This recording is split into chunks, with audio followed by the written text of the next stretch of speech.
First thing I want to do is welcome everyone to this hearing for September 16th, 2025, the Board of Commissioners zoning hearing. It doesn't look like we have any clergymen here today, so we're going to take a moment of silence. Please bow your heads.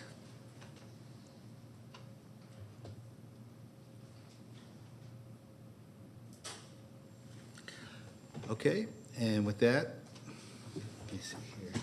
We're going to do the Pledge of Allegiance. Please stand. I pledge allegiance to the flag of the United States of America and to the republic for which it stands, one nation, under God, indivisible, with liberty and justice for all. And I'll officially call the meeting to order. Good morning. As I look at the dais, we're missing some folks. The chairperson and the vice chair are out today, but we do have a quorum. When we have the absence of both those parties, we need to elect a temporary vice chair. So if I could have a motion to elect a person, I move to nominate Commissioner Gamble. a second, I second. and if you would raise your hands, please. Oh, not me. You don't count. Like I'm doing. Just as a reminder, all, for something to pass today, any motion, we need to have at least 3 votes. So if the main motion does not pass or the substitute motion does not pass, then it will be continued to the next hearing as it's a zoning matter. And Vice Chair? Thank you. John, can we start with the agenda, please? Yes, and before we begin the agenda, I do have a couple announcements to make. The following hearing will be done with the following process and procedure. Each case will be called in numerical order. When the case is called, we would ask that the applicant please stand and raise their hand to show that they are in attendance. After that, we're going to call to see if there's anyone here opposed to that specific case. We would also ask that they raise their hand so they can be counted for the official record. After recognizing both parties will be asked to come forward to be sworn in. The applicant will testify first, and then the opposition, if any, will testify second. It's important to note that each side gets 10 minutes to state their case and concerns. There's not a rebuttal process, and there's not a process to reserve your time. So please convey all your information to the board within your 10-minute time period. Additionally, if there's more than one person wishing to speak on an issue, you may want to coordinate with each other about what you're going to talk about, because each side only gets 10 minutes, and you don't want to cover the same information over and over. After the 10-minute presentation period, the board will start to discuss the case at hand. From the discussion, they may ask one or more speakers to come back to the front for additional comments or questions. Then the board will make a decision to either approve, deny, hold, or continue the case at hand. There are 5 withdrawn cases on today's agenda, and these cases will not be heard today. First case is rezoning case Z9 of 2025, Whataburger Restaurants LLC. This case has been withdrawn without prejudice and will not be heard. Next case is rezoning case Z20 of 2025, Trayton LLC. This case was withdrawn without prejudice and will not be heard today. Next case is LUP 32 of 2025, Robin R. Fowler. This case was withdrawn without prejudice and will not be heard today. Next case is SLEP 5 of 2025, Jose Janeo. This case was withdrawn without prejudice and will not be heard today. And finally, other business case number 22 of 2025, Whataburger Restaurants LLC. This case has been withdrawn without prejudice and will not be heard today. Madam Temporary Vice Chair and Board, we did get one request late to withdraw another case. The applicant would like to withdraw other business item number 45 of 2025, Trayton LLC. This is in District 1. So moved. Second. Call the question.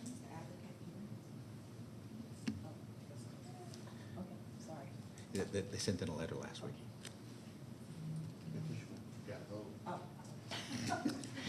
The motion passes 3-0 with Commissioner Joanne Burrell and Lisa Cupid absent. Thank you. And before we begin the consent, there are a number of cases on today's printed agenda which have been continued, and these cases will not be heard either.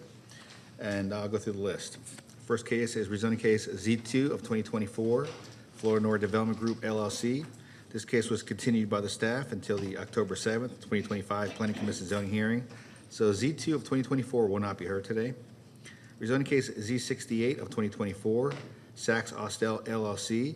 This case was held by the Board of Commissioners until the October 21st, 2025 Board of Commissioners zoning hearing. So Z68 of 2024 will not be heard today. Rezoning case Z17 of 2025, Little Sunshine's Playhouse. This case was continued by the staff until the October 7th, 2025 Planning Commission zoning hearing. So Z17 of 2025 will not be heard today. Rezoning case Z18 of 2025, Racetrack Inc. This case was held by the Planning Commission until the October 7th, 2025 Planning Commission zoning hearing. So Z18 of 2025 will not be heard today. Rezoning case Z19 of 2025, Brockbuilt Homes LLC. This case was held by the Planning Commission until the October 7th, 2025 Planning Commission zoning hearing. So Z19 of 2025 will not be heard today.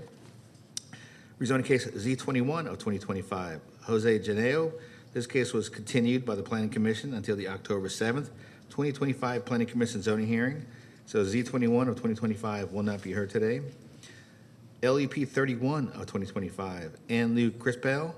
This case was continued by the staff until the October 21st, 2025 Board of Commissioners zoning hearing. So LEP 31 of 2025 will not be heard today. LEP 33 of 2025, Carol J. Hicks Vargas and Michael Vargas. This case was continued by staff until the October 21st, 2025 Board of Commissioners zoning hearing. So LEP 33 of 2025 will not be heard today. LUP 35 of 2025, C. Susan Velasquez. This case was continued by staff until the October 21st, 2025 Board of Commissioners zoning hearing. So LUP 35 of 2025 will not be heard today. Other business item number 40 of 2025, Chad J. McMillan. This case was continued by staff until the October 21st, 2025 Board of Commissioners zoning hearing. So other business item number 40 will not be heard today. And finally, other business item number 42 of 2025, LCD Acquisitions and Town Park Renaissance LLC.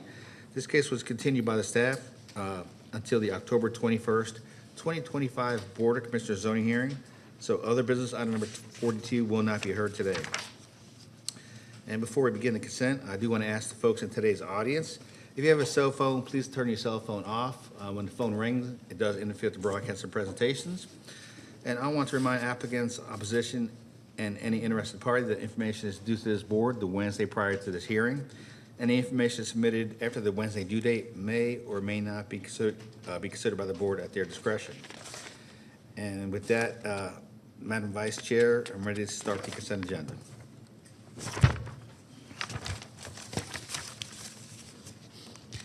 Cobb County Board of Commissioners zoning hearing consent agenda for September 16th, 2025.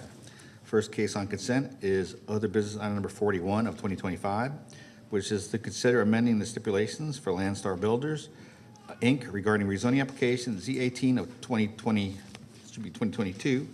The property is located on the south side of Liberty Hill Road, east of Canton Road, in land lot 660 of the 16th District. Staff recommends approval, subject to the following conditions. Number one, fire department comments and recommendations contained in the other business packet. Number two, Cobb DOT comments contained in the other business packet. Number three, contractor use is permitted. Number four, no outdoor storage and no heavy equipment on site.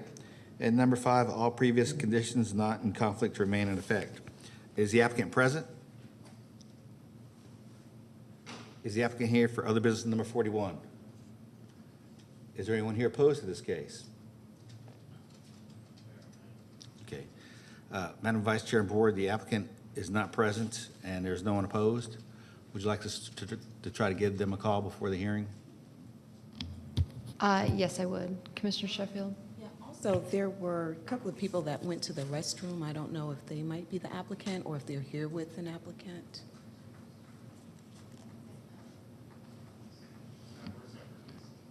They're a separate case. Okay. Okay, so we'll call them and try to get them here before the end of the hearing. All right, next case is other business item number 44 of 2025, which is to consider a reduction of public road frontage from required 75 feet to 0 feet and other variances for Brandon Tubo. The property is located on the north side of Cheatham Road, east of Cheatham Lake Drive, in land lots 152, 153 of the 20th District. Staff recommends approval, subject to the following conditions. Number 1, water and sewer system comments recommendations contained in the other business packet. Number 2, Cobb DOT comments contained in the other business packet. Number 3, stormwater management comments recommendations contained in the other business packet. Number 4, road frontage is reduced to 0 feet for track 2 with accessory structure variances as shown on the site plan received August 7th, 2025. And number 5, no other subdivision of this property. Is the applicant present? The applicant is here. Is there anyone here opposed to other business item number 44? Let the record show there's no one opposed. Next item is other business item number 46 of 2025, which is to consider a reduction of public road frontage from 75 feet to 53 feet and other variances for John R. Hooker. The property is located on the east side of Hiram Ackworth Highway, south of Sayer Drive, in land lot 342 of the 20th District. Staff recommends approval, subject to the following conditions. Number 1, Cobb DOT comments and recommendations contained in the other business packet. Number 2, site plan review comments site plan review comments and recommendations contained in the other business packet. And number 3, site plan received by the zoning division August 11th, 2025, that shows this property with 53 feet of road frontage. Is the applicant present? Let the record show the applicant is here. Is there anyone here opposed to other business item number 46? Let the record show there's no one opposed. And that completes the consent agenda, Madam Vice Chair and Board, with the exception of OB 41. So do I have a motion to approve the consent agenda as revised? So moved. Second. Any discussion? I thought we were calling the app, Yeah, but we'll call him during the hearing and try to get him before the end. okay, all right, fine. Call the question. The motion passes 3-0 with Commissioner Burrell and Cupid absent. Okay, the two cases that are on consent, OB 44 and OB 46, you're free to leave. Just go quietly so we can continue the hearing. And we'll jump right into the held and continued case. First case we're going to hear today is LEP 26 of 2025, Ronaldo Valdez. Requests a temporary land use permit to allow more people and vehicles than the code allows in land lot 56 of the 17th District. The property is located on the north side of Walnut Circle, west of Birchwood Way. Is the applicant present? Let the record show the applicant is here. Is there anyone here opposed to LEP 26? Let the record show there's no one opposed. Would the applicant please come forward to be sworn in?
Madam Vice Chair and Board, the applicant is here, but he's waiting on his interpreter.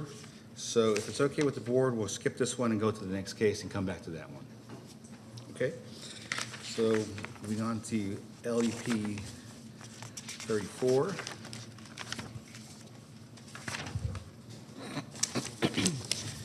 LEP 34, Jose Rolano requests a temporary land use permit to allow more adults and vehicles than the code allows in land lot 16 of the 17th District.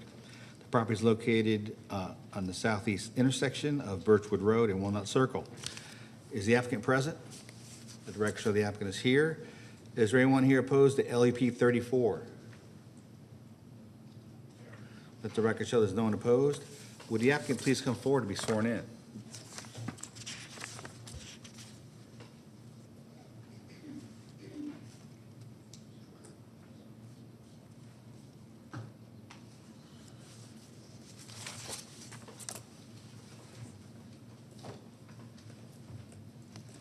Good morning. My name is Jose Orellana. I come in for see some person. He say I got too many cars in my house, pero I got a surgery a couple of months ago. Por eso my family go see me in my house. Por eso sometimes I got a lot of cars over there, Pero it's not really my cars. Only got 4 or 5 cars. That's it. I got pictures over here. My surgery. I got a. Por eso my family go see me in my house. Every day, sometimes I stay every day in my house, you see. Entonces, por eso I got sometimes somebody see too many cars over there.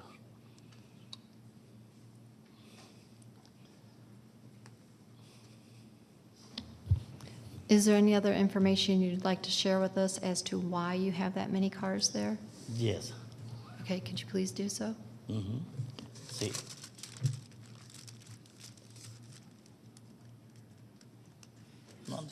No comprendo so much, No.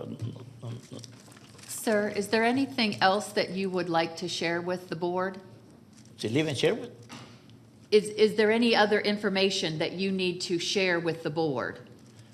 Yeah, How many persons live in the house? 5. If you could give some of those details, please. Yeah, I live 5, my 4 son and me. Everybody got a new car, for I need working. The guy is working right now, but nobody come with me.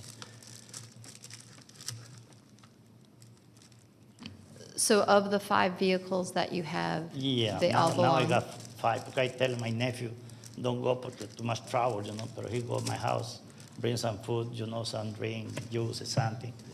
So all my nephew's uncle go to my house. So, all right. So, sir, do you have anything that you would like to share with us in your 10-minute speaking spot, or would you like me to close the public hearing and then allow us to ask you questions? I don't comprehend exactly. Okay. And do we have anyone in opposition to LUP 34? Okay, then I'd like to bring it back to the board for discussion. Commissioner Sheffield. Thanks. Debbie, I'm trying to figure out the best path forward right now. I just want to make sure that there's a clear understanding of not only the hearing itself, but any instructions if it leads to that. I don't know if it's my place to recommend a translator or, because obviously the applicant is here without one, so my thought is he has a full understanding of the direction that we may give from the board. I would ask him if he understands. Okay. And then we would continue the hearing as Okay. we normally would. Okay, I just It's want. his choice to Okay. use an interpreter. Okay. Hello, Mr. Orellana. Thank you for being here. I just want to ask you if you feel that you may benefit from an interpreter, or you fully understand what's being said and maybe some direction from the board. If you're okay, that's fine, but I just want to make sure that, that you're okay. So you ready to move forward? Yeah, but not understand everything, Okay. A little English, not too much. Okay, all right, okay. Well, I just have a few questions, and just kind of briefly, your request is for 5 vehicles. Yes. Is that correct? And you mentioned that it's 4 sons plus yourself, and, 5 adults and 5 vehicles. Do each of the vehicles belong to each of the adults? You also mentioned that some cars that are on your property does not belong to you, but of the 5 vehicles there, does it belong to each of the adults that reside in the home? Yeah, in my house, no more than 5 vehicles. Right now, it's only 4. It's only for right what, now, adults pero or vehicles? My nephew simply go every day in my house, He stay all time, check it out with me over there.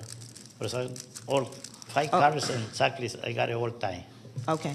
Yeah. Can you just do me a favor, because the microphone is very sensitive, you have papers in your hand, if you can just set them aside until it's time for you to use them, because we can hear the paper rattling in the microphone. Cornelius, if you can just help him. Just put the paper down. Yeah. Oh, it's noisy. make it- Oh. Okay. So I reviewed the code enforcement, and this case is before us because of code enforcement violations. And it extends back to September of 2022, and there were several vehicles parked at the property, obviously, and I recall an application that you submitted last year. Let me see if I had any questions.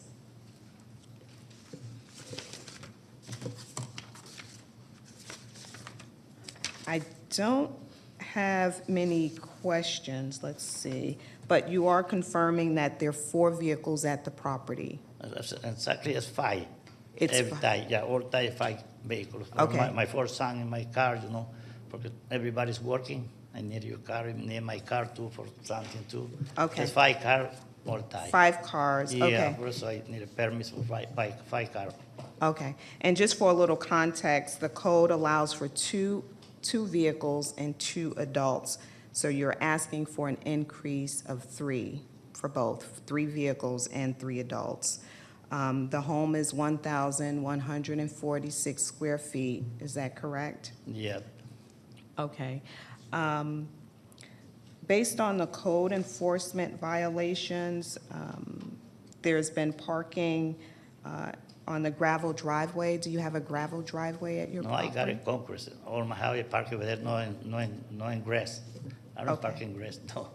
Okay, A lot of people go to my house, outside you park in the grass. I told you don't park over there. Everybody's they say, hey, that's not your property, it's a ciudad, but I make clean. I make clean everything. It's my responsibility, okay. Are those visitors to your home, the people that are parking there? Some people go see my son, Okay, I mean, but they are I mean, there Yeah, friend, my son. Okay. My friend, go see every Friday, Okay. Saturday, Sunday. Okay. A lot of people go to my house, make a barbecue, something. A lot of Okay. people. All right, so they are there to Yeah. visit you. It's not that it's the neighbors' cars and they're parking. Yeah, in- but I okay. my parking, no in the grass, Okay. Okay, well, I don't have, hold on. I don't have any questions for the applicant unless you guys have any? No? Okay. All right, you may be seated. Sir, is there anything, well, you may be seated. Okay, may be thank you. seated. Absolutely. So I'm looking at the Planning Commission's recommendations, but I do recall this application, where'd he go? I recall this application in 2022. I believe you came before the board, and my concern at that time is the same concern that I have now with the number of code enforcement complaints. And the printout that I have, there's 7 pages of code enforcement complaints, which generally are submitted by your neighbors. My other concern is back in 2022, the board directed the applicant or directed you, sir, to come into compliance with code. But even with those directions, there was a failure to do so at that time. In fact, at some point, the numbers of vehicles increased up to, I believe, 7 vehicles. But you've come into compliance now. But the point that I'm making is, from the time of the initial application, there's been an increase in vehicles. So I'm just not confident that there is this desire or interest to adhere to the code. And, obviously, that puts me in a very difficult situation or position, but I do recognize the need for this accommodation. You mentioned that your sons and your daughter, I believe, are there, and they're all working, and they need vehicles to get to work. But while I will take that into consideration, I see very little effort on your part to be considerate of your neighbors and to comply with the county ordinances. So while I am willing to support the Planning Commissioner's recommendation, I do so with extreme hesitation And in all candor, because I don't see where, again, there's been a willingness to be compliant and to be considerate of all things to your neighbors. And just to be clear on my decision, any approval that's made, it's made with the expectation that you will take immediate steps to come into compliance. Unlike the last time you were here, we provided a 6-month grace period, and even within that 6 months, nothing changed. I ask that you respect your neighbors and uphold the standards of the county. The standards are there to protect all residents of Cobb County. Anything less would not be acceptable. I would also note that if it is your desire to renew your application, because I understand the request was for 12 months, but if it's your desire to renew, you must renew at least 60 days before the expiration of the application, before the expiration date of the application. But with careful consideration because of your family dynamic and even greater hesitancy, because I am hesitant, I make a motion to approve LUP 26, 2025, based on the Planning Commission's recommendations with a slight revision. Let me find their recommendation. To amend recommendation of the Planning Commission minutes dated September 2nd, 2025, to reflect that there are to be no more than 5 vehicles parked at the property. And all other comments and recommendations not otherwise in conflict. And that is my motion. Second. Any discussion? Call the question. The motion passes 3-0 with Commissioners Burrow and Cupid absent.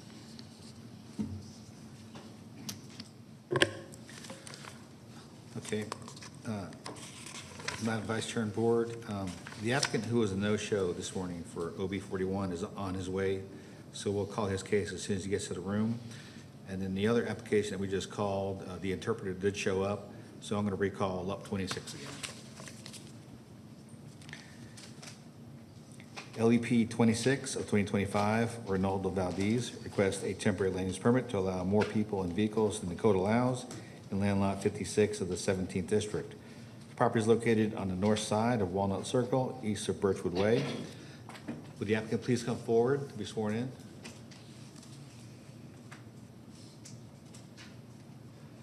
Is there anyone here opposed to LEP 26? I'll let the record show there's no one opposed.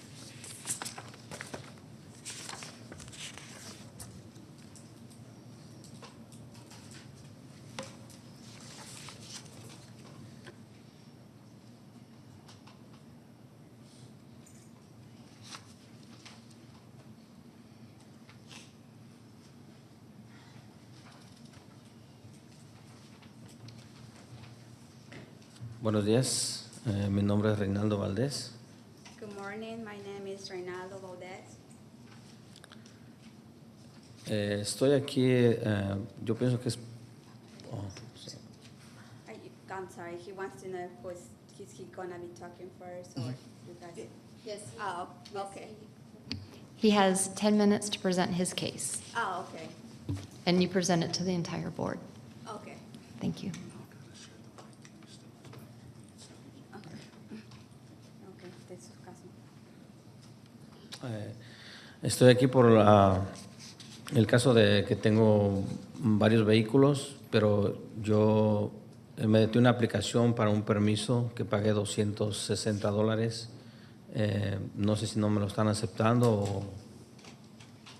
I am here for the case that I have about the cars, and he previously pay like pay $260 for an application in order for the city to allow him to have those cars in his property.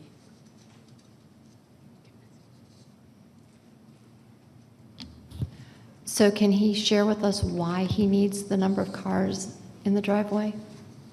Que por qué necesita, si les podemos dar por qué necesita esos tantos carros en su driveway. Porque son carros de mis hijos, de mi esposa y mío. Cars for my kids, my wife, and for my job, and his personal car as well.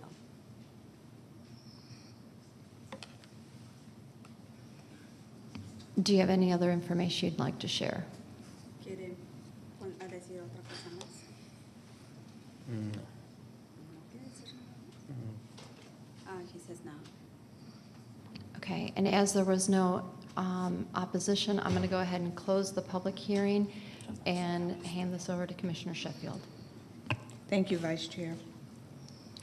Just want to go back as a point of clarification. His testimony, he mentioned that he paid a fine, therefore he paid to have the cars at the property. Is that correct? ¿Usted pagó una multa y más aparte lo de la aplicación para que tuviera sus carros? Sí, pagué multa y la aplicación. Yes, he did pay for a fine, and he also paid for the application to have his cars in the property. Right, and I understand that he paid the fine, but I thought in his testimony he mentioned he paid the fine, therefore he paid for the vehicles to be there. But I just wanted to make clear that you paid the fine because it was a violation of the code not to have the vehicles at the property. Quiere saber que si pagó la cuota que tenía que pagar porque fue una violación que tenían los carros en su propiedad. Pagué $135 solamente de multa que me cobraron.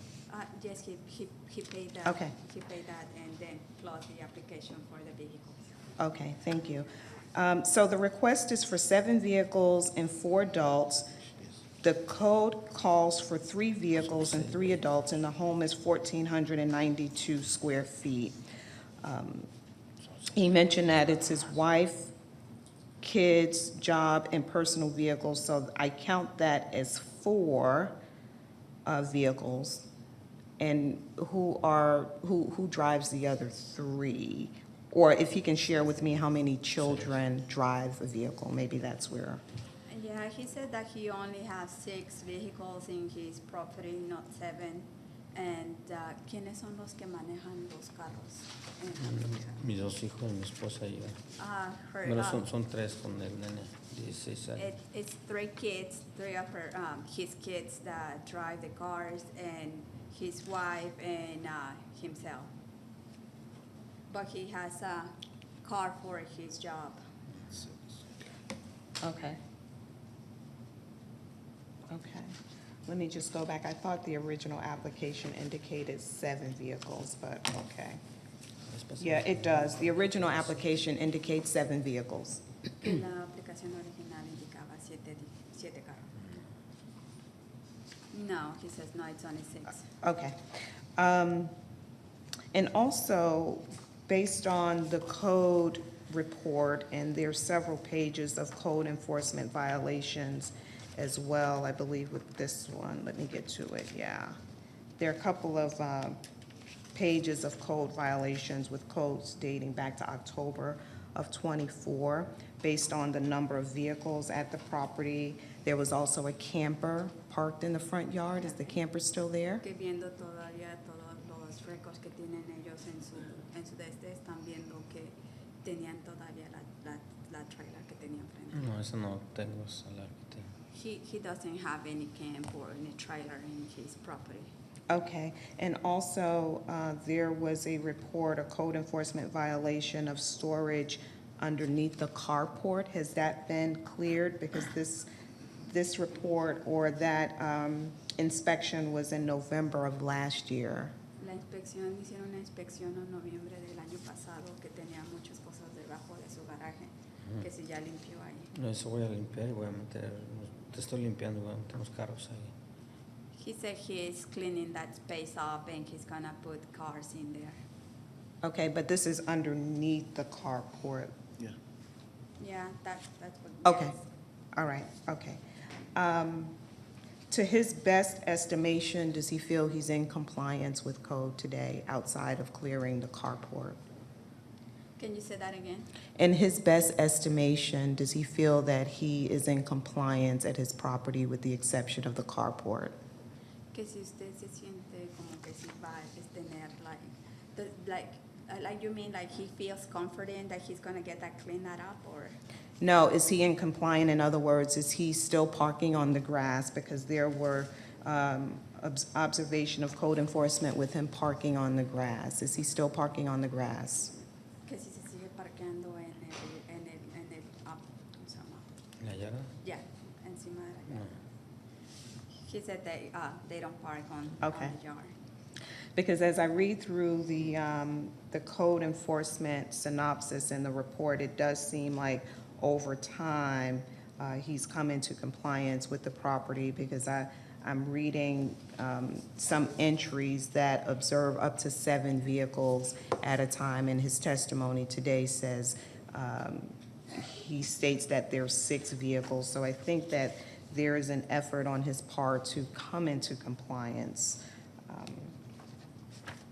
Que estaba mirando que antes tenías, que decían pues que tenían siete carros ahí. Pero que Let me just check ya he one estado viendo other. que nada más tiene 6, entonces sí está viendo que ha hecho un esfuerzo para eso.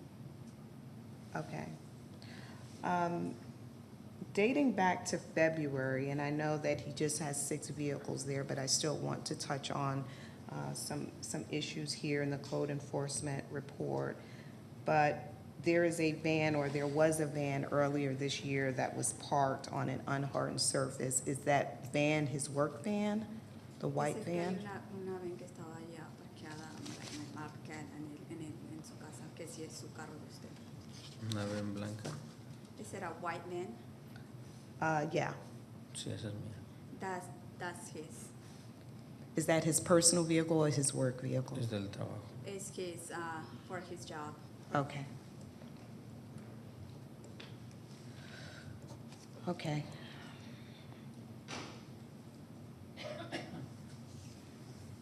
I think that's all.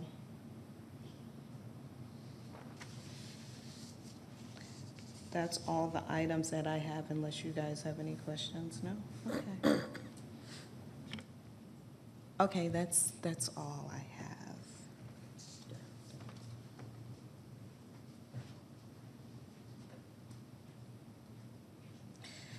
So, John, as I read the Planning Commission recommendation, there was an approval for the additional adults for 24 months, the 4 related adults. But there was a recommendation for denial of the extra vehicles. And if you recall from the PC hearing, and I had not had an opportunity to view it before today, was there testimony shared of the drivers of the vehicles? Because it's not captured on the application, and I just want to confirm if that was shared at the PC hearing. I do believe it was his adult children that were the drivers of the extra cars. But did he share that at the meeting? Because I'm seeing a denial of the additional vehicles. I'm not sure if it was shared at the hearing, Commissioner Sheffield, or if that was something that was just in the application that we saw in the file. Okay, because I didn't see in the file where he noted, hold on, let me just take a quick look. And he might have, maybe I'm just confusing it with the other application. No, in the application, it doesn't list the drivers of the vehicle, and typically on the application, the applicant will list the members of the household and who drives the vehicles. I'm just concerned that with denying the application, you know, if he has adult children, then how would they get to and from work? So I'm just trying to figure out what additional information I can glean from the PC hearing.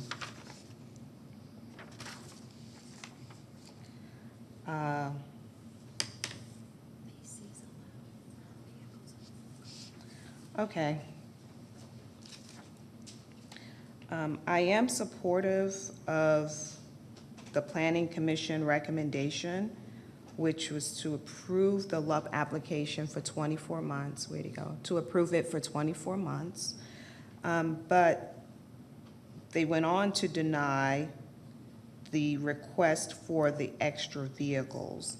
Now, the code allows for 3, and he's essentially looking to double what the code allows to 6 vehicles. If he can approach, I want to ask him about his work vehicle.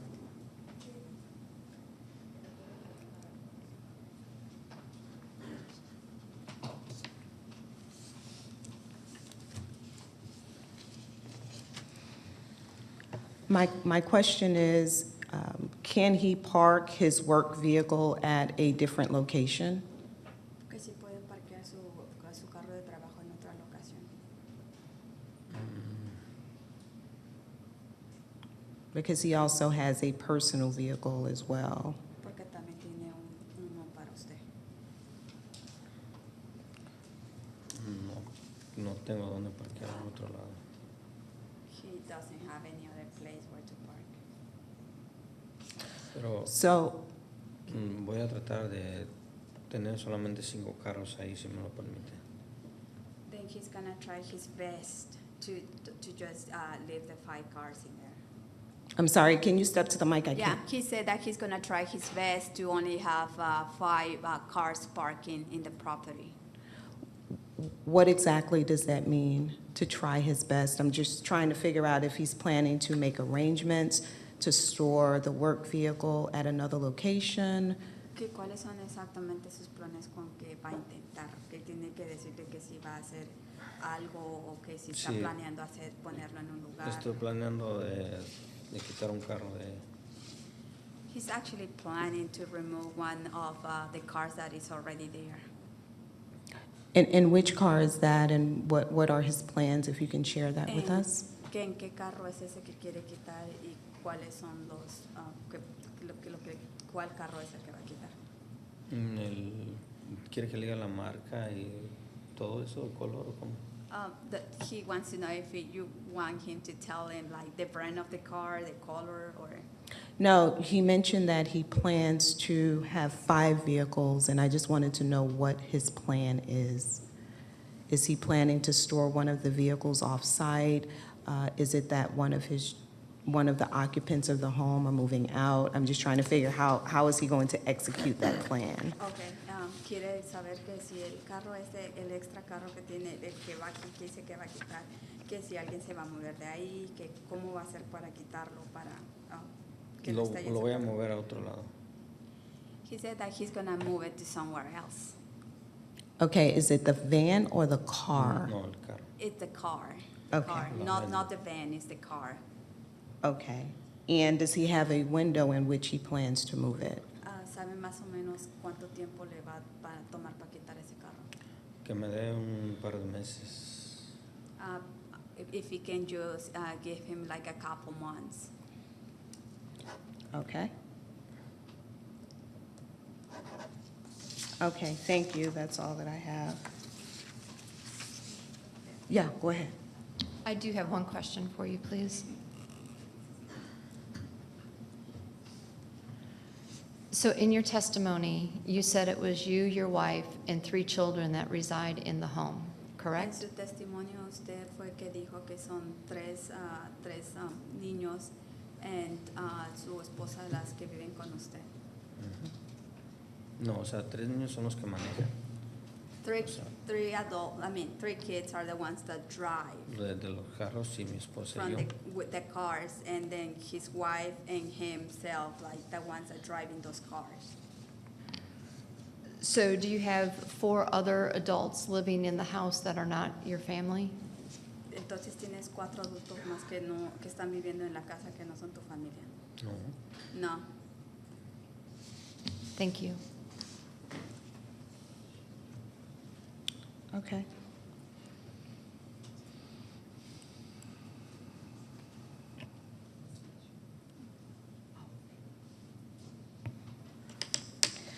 Okay, I thought I had some notes here. Alrighty. Okay. So with the Planning Commission recommendation, I do support and uphold their recommendation.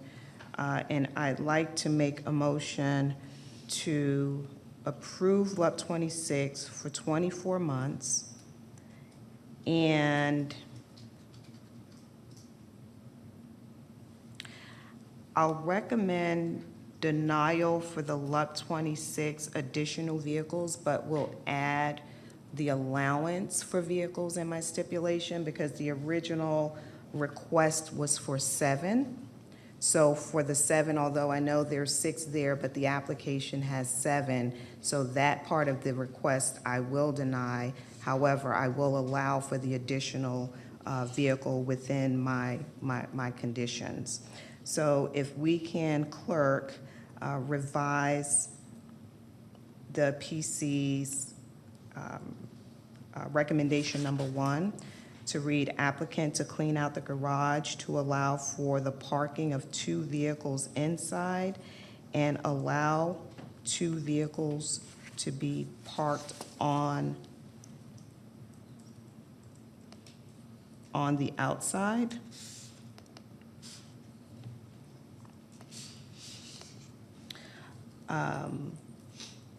Now, hold on, that was 6 vehicles. Although he says he has 5 at the property. And allow 2 vehicles to be parked, 3 vehicles, because I will allow the additional. 3 vehicles to be parked on the driveway. Applicant to remove any additional vehicles from the property within 60 days. And all staff comments and recommendations not otherwise in conflict. I'll second the motion for discussion. Okay, go ahead. Would you like to put a time that the garage has to be cleaned out and the vehicles parked within? Because testimony was given that he had started it last November, and it has not been November? completed. Okay, all right, thank you for that. Yes, and if I would amend that to clean out the garage within 30 days and park the vehicle within 30 days. From approval, yeah. And I will second the amended Thank you. motion. Any other discussion? No, ma'am? Call the question. The motion passes 3-0 with Commissioner Burrow and Cupid absent. Okay. Is the applicant here yet for other business item number 41 of 2025, Landstar Builders, Inc.? Okay. So what I'll do, Madam Chair and Board, is I'll reread that into the consent agenda, and then, if the board wants to, just approve it. All right. Other business item number 41 of 2025 is to consider amending the stipulations for Landstar Builders, Inc. regarding rezoning application Z18 of 2022. The property is located on the south side of Liberty Hill Road, east of Canton Road, in land lot 660 of the 16th District. Staff recommends approval, subject to the following conditions. Number 1, Fire Department comments and recommendations contained in the other business packet. Number 2, Cobb DOT comments and recommendations contained in the other business packet. Number 3, contractor use is permitted. Number 4, no outdoor storage and no heavy equipment on site. And number 5, all previous stipulations not in conflict remain in effect. The applicant is present. Is there anyone here opposed to other business item number 41? There's no one opposed, and the applicant is present. Madam Vice Chair and Board. So I'd like to make a motion to approve OB 41 as presented. Second? Any discussion? Call the question. The motion passes 3-0 with Commissioner Burrow and Cupid absent. Now I'd like to make a motion to add OB 41 to the consent agenda item. So moved. Second. Any discussion? Call the question. Motion passes 3-0 with Commissioner Cupid and Burrell absent. Okay, John? Thank you. All right, moving on to the next item on the agenda is other business item number 33 of 2025, which is to consider amending the stipulations and site plan for Adesua Fadarin regarding rezoning application Z13 of 2013. The property is located on the east side of Atlanta Road, south of Paces Ferry Road, inland lot 743 of the 17th District. Is the applicant present? Yes. Applicant is present. Is there anyone here opposed to other business on number 33? Please stand and raise your hands.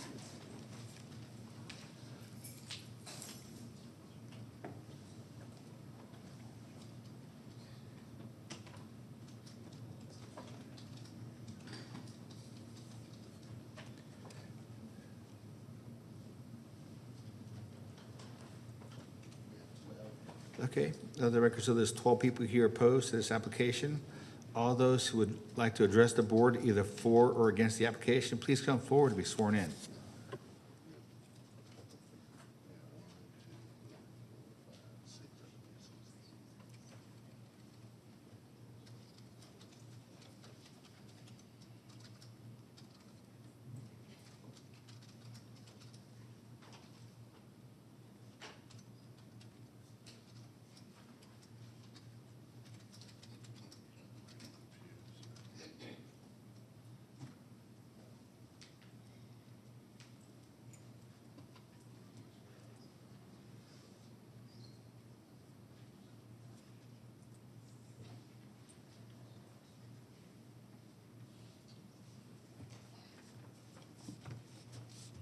Good morning.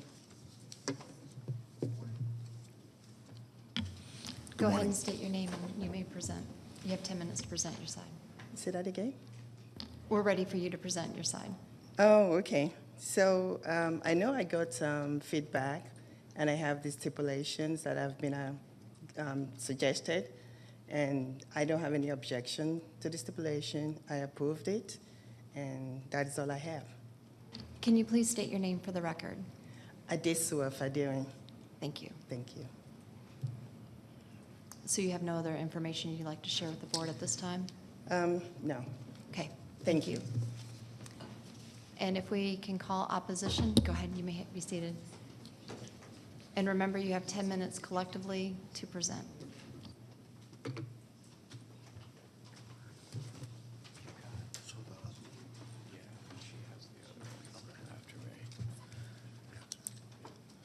Morning, Madam Chair and Board. Thank you for giving us the opportunity to speak again this morning on this application. To remind the Board from this being heard last month, I'm here on behalf of several adjoining property owners in the association that adjoins this property, homeowners association that adjoins this property. Those individuals are here with us today, James and Jill Hislop, Charles Hamilton and Chris Goodwin, and the several others that you saw here that stood at the call of the case are either the adjoining residents or nearby residents in Paces High Park. Last month, we also had others from outside the subdivision as well. We've continued to have concerns for what this applicant proposes for the business to operate here.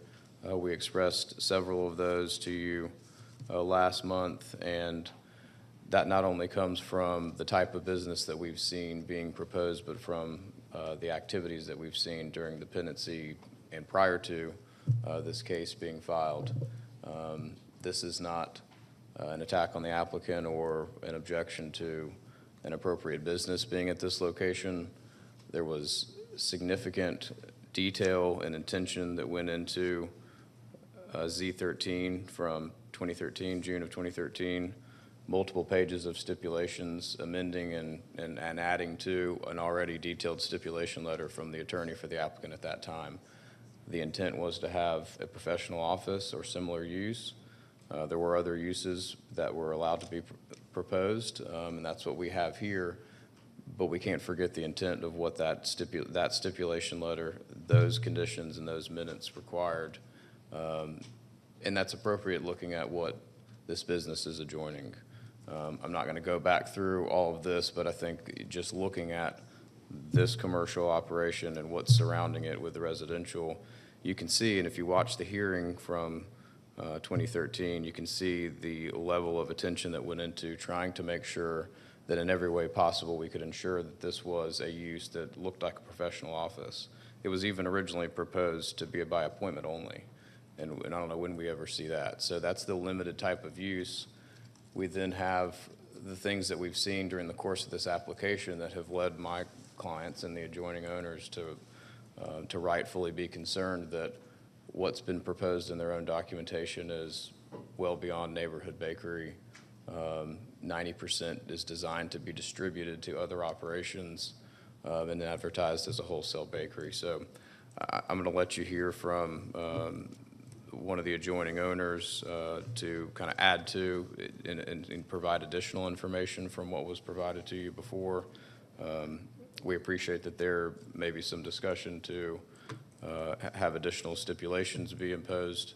We think that would be a good thing, but we think that there is still significant concern about the actual type of operations here not being appropriate for this location, and some changes to what we would like to see as hours of operations and other components that I'm going to let Ms. Hislop speak to. Good morning. My name is Jill Hislop, and I am one of the residents that immediately adjoins the property. We are right behind at 3712. Before we purchased our home in 2016, we reviewed the documents that were on the property that is in question. We were comfortable with an LRC property on the adjacent. This reassured us that it would protect our quality of life, our property values, that it would be low-intensity, neighborhood-serving businesses. The stricter stipulations, as Mr. Rosen has mentioned, were written to be an office with limited hours, carefully chosen conditions to minimize the impact that it would have on the surrounding homes. And for almost 10 years that we lived there, this worked. We're here today because they failed to do their due diligence prior to purchasing this property. We're now trying to balance the interests of an existing residential neighborhood with that of businesses whose operational scope is honestly murky. We've seen and we have a lot of concerns. Over the past months, and we addressed some of it last time we were here, there's been property damage, both to our property, to our HOA's property, and to Mr. Pilgrim's property. Am I controlling this? Dating back, that's missing things, all right. Dating back to when this first started in April, when we first made our first claim to code enforcement, we started discussing the amount of dirt, soil, debris, and trash that were piled up against our rear fence. It's noted on April 24th of 2025. In May of 2025, they indicated that when they were done with construction, that debris and dirt and asphalt would be removed. It's still there as of today. And when you look at those trees that are behind that property, they're dying. One of them is most likely already dead. That further increases the likelihood of additional property damage. There's already been damage to the neighborhood's fence, which is owned by Paces High Park, as well as the significant amount of dirt that is actually piled on some of our property. Mr. Pilgrim has told you about the damage to his property. It resulted now in a lawsuit. This is not the type of life that we want. We shouldn't have to be fighting with our neighbors. For the years that we've had, for the years that these stipulations have been in place, this neighborhood has had a good relationship with the two businesses that occupy that property. That's no more. I have repeatedly tried, in writing, to reach out to Ms. Fatterin and to FAD, and those attempts were met with absolute silence. Just as you want to have a relationship with your neighbor, our community wants to have a relationship with this business, but it appears that it's a one-way street. Given the behavior that we've seen thus far, that raises significant concerns for the impact that it is going to continue to have on us. The zoning is clear. LRC must abide by low-intensity, neighborhood-oriented services to nearby residents. Instead, we're faced with an industrial wholesale operation. Just last month, Ms. Fatterin testified that these products are going to be sold via UPS, that they'd be picking them up. Her packaging includes stabilizers, preservatives, and metric labeling. The oven that she mentioned in her video, this is a screenshot from your BOC meeting of last week. That's a Bassanina oven. It's capable, depending on the model, and that we can't tell from that video, of hundreds to thousands of items per day. That's not LRC. That's not neighborhood-oriented, and it's most certainly not low impact. We looked up all the zoning of all the nearby bakeries. Not a single one is LRC. Not a single one is close to residential as this one is. Of the small-scale bakeries, not a single one begins operations at 6 a.m. They lack parking, delivery space, and the ability to operate without encroaching on the neighborhood property. Just yesterday, they had an 18-wheeler parked on Yolis's property, on Mr. Pilgrim's property, and he is also here today, without his consent. The stipulations that are proposed allow operations beginning as early as 6 a.m. and as late as 9 p.m. 6 a.m. to 9 p.m., Monday through Saturday. Would you want that in your backyard?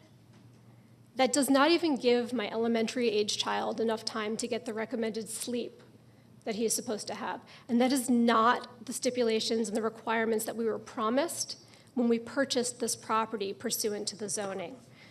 I know I can't come in here and ask that you leave the hours as is. I know that that's not going to happen, but every half hour counts. I'd love to ask for 7 a.m. to 8 p.m. Let my child, let us have some time to enjoy our properties in peace and quiet. We can't put this genie back in a bottle. Now is the time to ensure that this property remains what it was meant to be, a low-intensity, neighborhood-oriented business with strict enforcement to protect the residential communities. Implement regulations on this property to ensure that we can enjoy our homes, sleep through the night, and live in a neighborhood that is not in the shadow of an industrial operation. That's all I have. Thank you. Are there any other speakers? Okay, I would like to close the public hearing and turn it over to Commissioner Allen.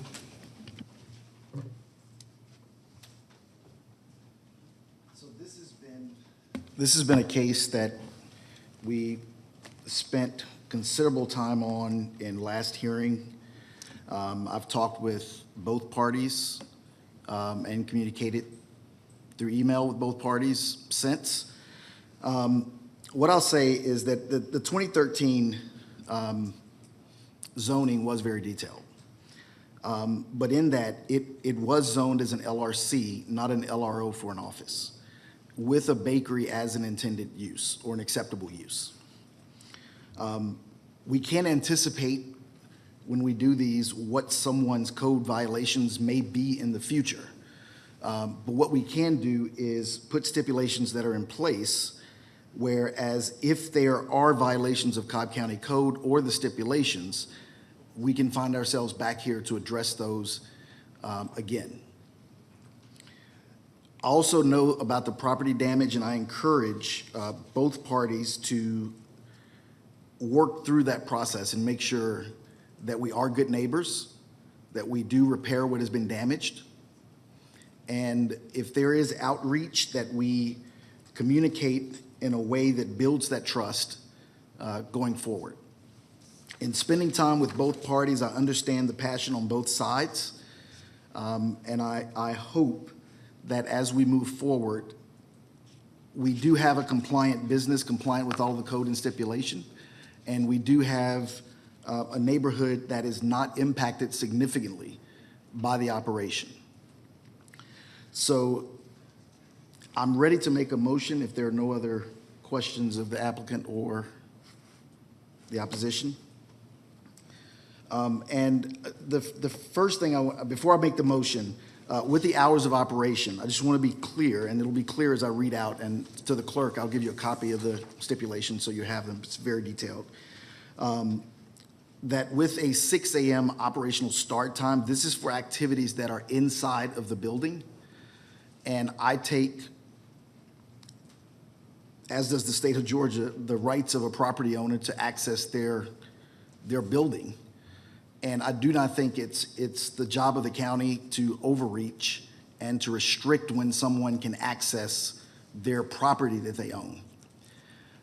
We can restrict operation of hours and service to customers, but when someone owns a property, if they are not violating any code, any law, or a stipulation that we put on that property, they have a right to access their property.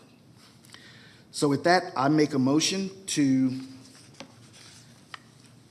add additional stipulations onto this property as follows. Hours of approve OB 33 with the following stipulations.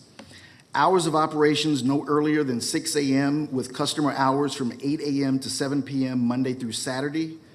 No business operations including baking or equipment maintenance repair after 9 p.m. Monday through Friday. All employees arriving before 8 a.m. shall use the parking spaces located closest to Atlanta Road and use the entrances on the front or the south side of the building. The business shall be closed for operations and business to customers on Sunday. All operations are to take place inside of the facility, including cleaning, baking, cooking, and customer tastings. Inbound and outbound deliveries are allowed between 9 a.m. and 7 p.m. Monday through Friday and must use the entrance on the south side of the building or the front entrance. No loading or unloading on the north side of the building in the shared drive. No dumpster allowed, only 2 96-gallon rolling bins to be placed in an enclosure on the south side of the building. Doors to the enclosure must be always closed except for the emptying of the bins. Final location and the enclosure design to be approved by the district commissioner and must be installed on or before November 16th, 2025.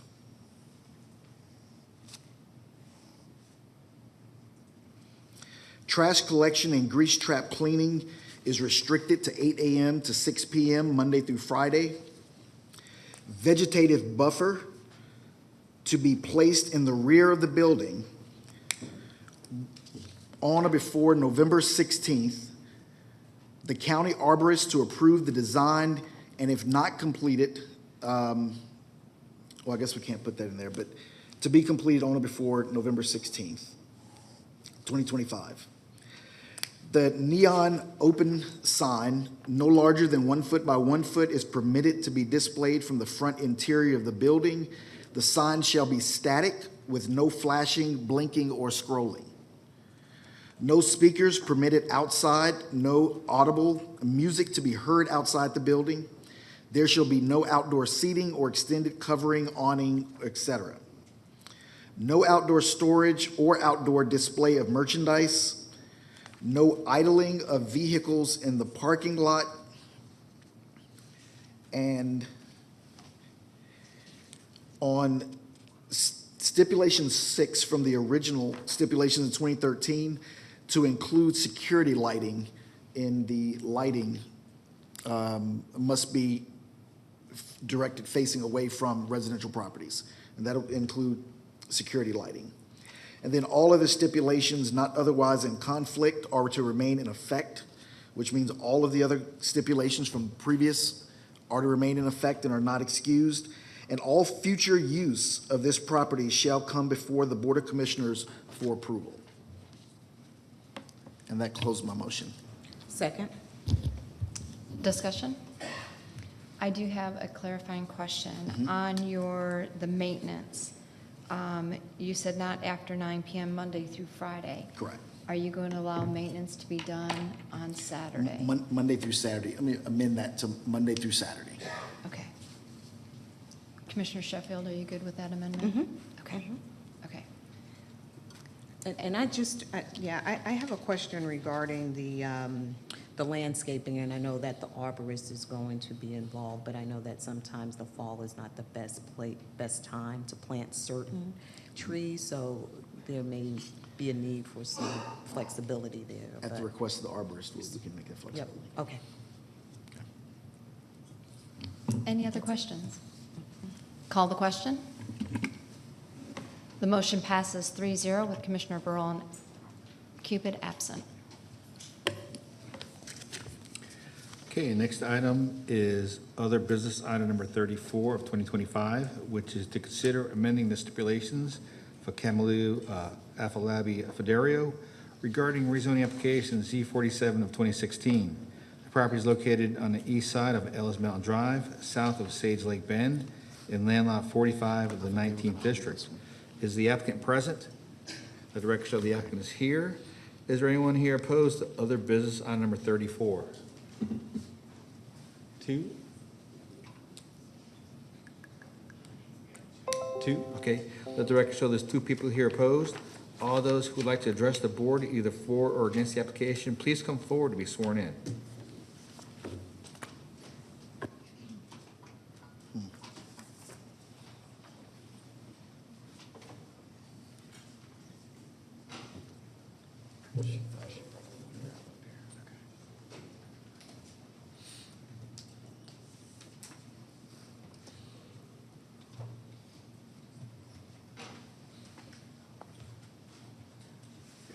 Good morning, Board. Yeah, my name is Camilo Fadairo. I have some pictures of the fence. So I'm here because the county code enforcement office came to my house and they told me to bring down my fence. The first person who came said the fence was okay, but then another officer came and said, okay, the fence has to go down. Then there's been subsequent visits after then, and they said, oh, the trees also in the buffer must go down. But before buying the property, the builder said they have a lot of communication with the county, saying that the fence was okay, and that we could have the fence in that location. So the buffer, we have a buffer monument that says, okay, you cannot encroach within this buffer, but the fence was okay. That's what they said. But now we're finding out, okay, there's a misunderstanding that you cannot have a fence there. So I'm here today to have the buffer reduced so that I can keep the fence up, but I do not intend to encroach in the buffer. And the fence is not visible from the HOA behind that 30-foot distance between the both subdivisions. So that's why I'm here today. So do you have any other information you'd like to share? Excuse me? Is there any other information you'd like to share? Yeah, so I guess the main reason for buying the property was because of the access to the fence, because I have an autistic son who is 5 years old and kind of needs space to play.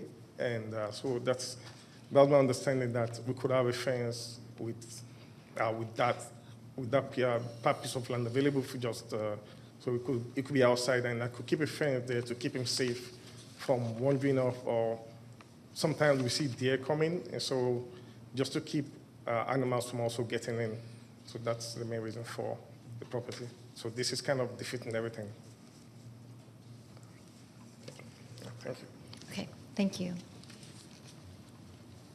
And now if opposition would like to approach, you have 10 minutes.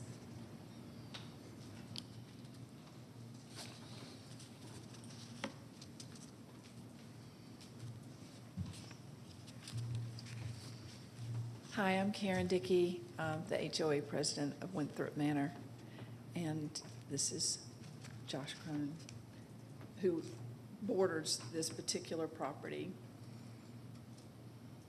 Yes, so we were told that there would be a residential or a buffer that would not be disturbed, that it would be larger than it was originally, but it was reduced and cut.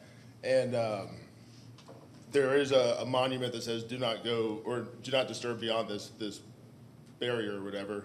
And everyone seems to be building their fence beyond that. So there is another issue today, I believe, on the same matter of people encroaching this buffer. And more houses are selling, and it probably will continue to happen. So we do not want them to keep extending the buffer. They'll probably cut down the trees within the fence with time, and the buffer was supposed to be there to, protect the view from our neighborhood over to theirs. So We're just not really sure what to do because, it's my understanding the law is just black and white. There's no gray area. And the stipulations were put into place that there is a buffer. And I'm so sorry that if the builder or whomever told this gentleman that it was okay to build that fence, that was okay. But it's not okay. And because they're going to continue building houses, and we fear they're going to continue to do so, to infringe on this buffer. And we can see the fences from our neighborhood or the buffer, and it's up actually on a hill, and it used to be completely wooded, and now we can definitely see into people's backyards. And what barrier was planted what the arborist planted is still very small, and I fear that it will be cut down relatively soon, and people will plant other things there, but not things that will protect the view from our neighborhood. So I think it shouldn't be infringed upon, and yeah, I guess I do have photos too of, but the monument is very obvious that it's not their property that they built the fence on, and they willingly, went beyond that and built the fence. So I guess that's it. Great, thank you. Thank you. All right. I'm going to go ahead and close the public hearing, and then CP, I have a picture that I'd like you to put up, and I'd like the applicant to come and approach.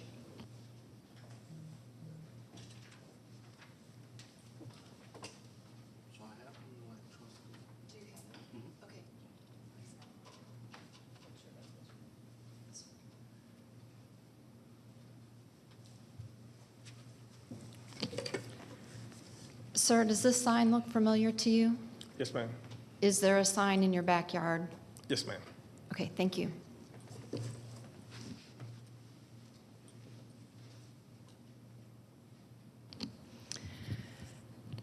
So I'm very familiar with this case.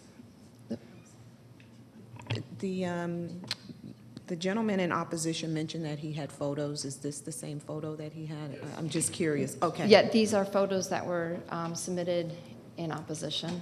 Okay, all right, thanks.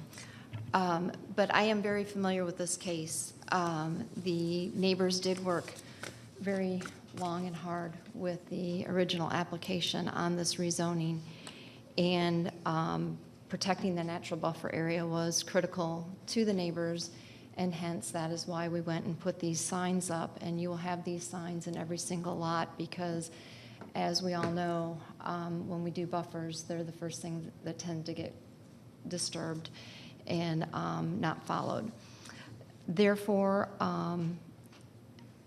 I'd like to make my motion to deny OB 34 with the understanding that the applicant has to remove the fence by October 16th of 2025. Now, for the applicant to clarify, you are allowed to put your fence in front of this marker. You cannot go behind this marker. And then also, I would like the applicant to work with the county arborist to replant any disturbed natural buffering or replant by November 16th of 2025. Second. Any questions? Yeah, just a point of clarification. I thought I saw on the paperwork that part of the fence is in the buffer, or is it the entire fence? Just part? So it's the fence is in the undisturbed Okay, I see. buffer area. Okay. So I don't mind. No, the fences are in yellow, because we Okay, have two that's- applicants with the same situation. All right. So essentially, looking at this picture, they could put the fence not quite along the red line, but you can see where they had to grade, Yeah. and then they replanted to be in compliance with the zoning stipulations. So if the applicants would like to put the fence essentially in front of where that graded area ends, they could still totally enclose their fence, which would then allow for his son to enjoy the backyard. Okay. I just needed a little clarity because on here, I saw partially, and then you said to remove the entire fence, so I just needed that clarification. From the undisturbed buffer area. Is that clear? Okay. Okay. Any other questions? Call the question. Motion passes 3-0 with Commissioner Burrell and Cupid absent. Okay, next case is other business item number 37 of 2025, which is to consider amending the stipulations for Furniture Mattress Warehouse LP regarding rezoning application Z25 of 2021. The property is located on the south side of Piedmont Road and on the east side of Bells Ferry Road in land lot 642 of the 16th District. Is the applicant present? Is the applicant here for other business item number 37, Furniture Mattress Warehouse? Is there anyone here opposed to this case? Madam Vice Chair and Board, it appears the applicant is not present. And yeah, I'm not sure if we're gonna have time to get them here before the hearing ends.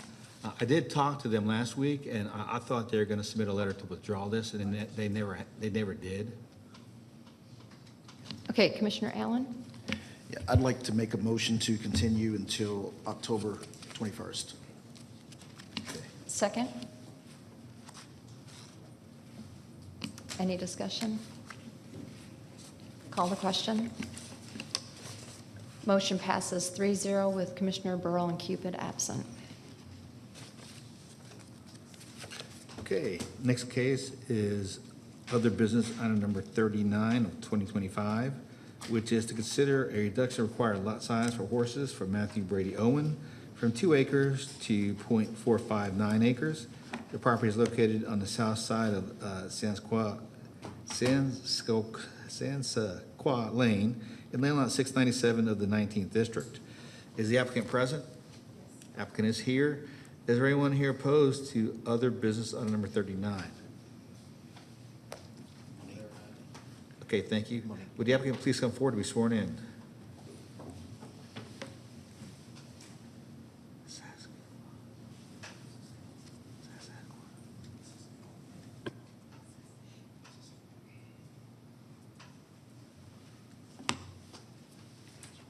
Good morning, Jennifer Rosqueta on behalf of Matthew Brady Owen. My name is Jennifer Rosqueta. I'm here today to respectfully request approval to house 2 therapeutic miniature horses, Luna and Ashley, on our private residential property as service animals in training. These animals are intended solely for the benefit of our immediate family, not for business, group home, or public program. We are a single household with 3 ADA-protected members, each with verified need for ongoing therapeutic and functional support. This request is not the result of a complaint, an enforcement action, or a dispute. I'm here proactively because I believe in following the appropriate process clearly, respectfully, and by the book. As a neurodivergent adult, structure and transparency are essential to how I engage with the world. And when I learned that we could possibly have opposition in the future, I decided to be proactive. We don't currently have any neighbors that are in opposition. We have no one that, our horses have not set foot in Cobb County. So again, this is a proactive measure. I do want to be clear about what we're not requesting. We're not asking to operate a commercial animal facility. We're not seeking to bring livestock into a suburban neighborhood. We're not asking for anything outside the scope of lawful, reasonable accommodation under the Americans with Disabilities Act and the Fair Housing Act. We will use clicker training and positive reinforcement, desensitization to medical equipment and mobility aids, indoor hygiene protocols, including stall toileting and hoof boot use when indoors, and behavior shaping for emotional regulation and safety. METSA stands for Miniature Equine Therapy Standards Association. And by following METSA-aligned methods, we ensure that Luna and Ashley will be trained with professionalism, purpose, and respect for the role as federally protected therapeutic animals, not pets. Ashley has already been trained to eliminate bodily waste in a designated corner of her current stall, and she's teaching this process to her filly, Luna, who is at present almost a weanling. This training is designed to support future indoor access in a controlled, hygienic way when engaged in the therapeutic interaction within the home. Both horses will wear soft boot-like hoof coverings to protect their footing on all types of flooring, surfaces, and support indoor safety. All planned training aligns with standards promoted by METSA for miniature equine assistance animals. Again, these will not be pets. They will be working therapeutic animals trained with professionalism and purpose. The request is both simple and deeply meaningful. It's to allow our therapeutic horses, Luna and Ashley, to join our home in order to serve the therapeutic needs of our disabled family members, while also providing a life-sustaining outlet for myself as their trainer and caregiver. We're not asking for special treatment. We're not asking for we are asking simply for equal access to stability, support, and healing in the one place that should be the safest for us, which is our home.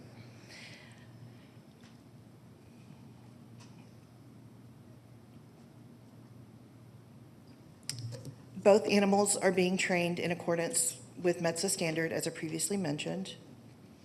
I'll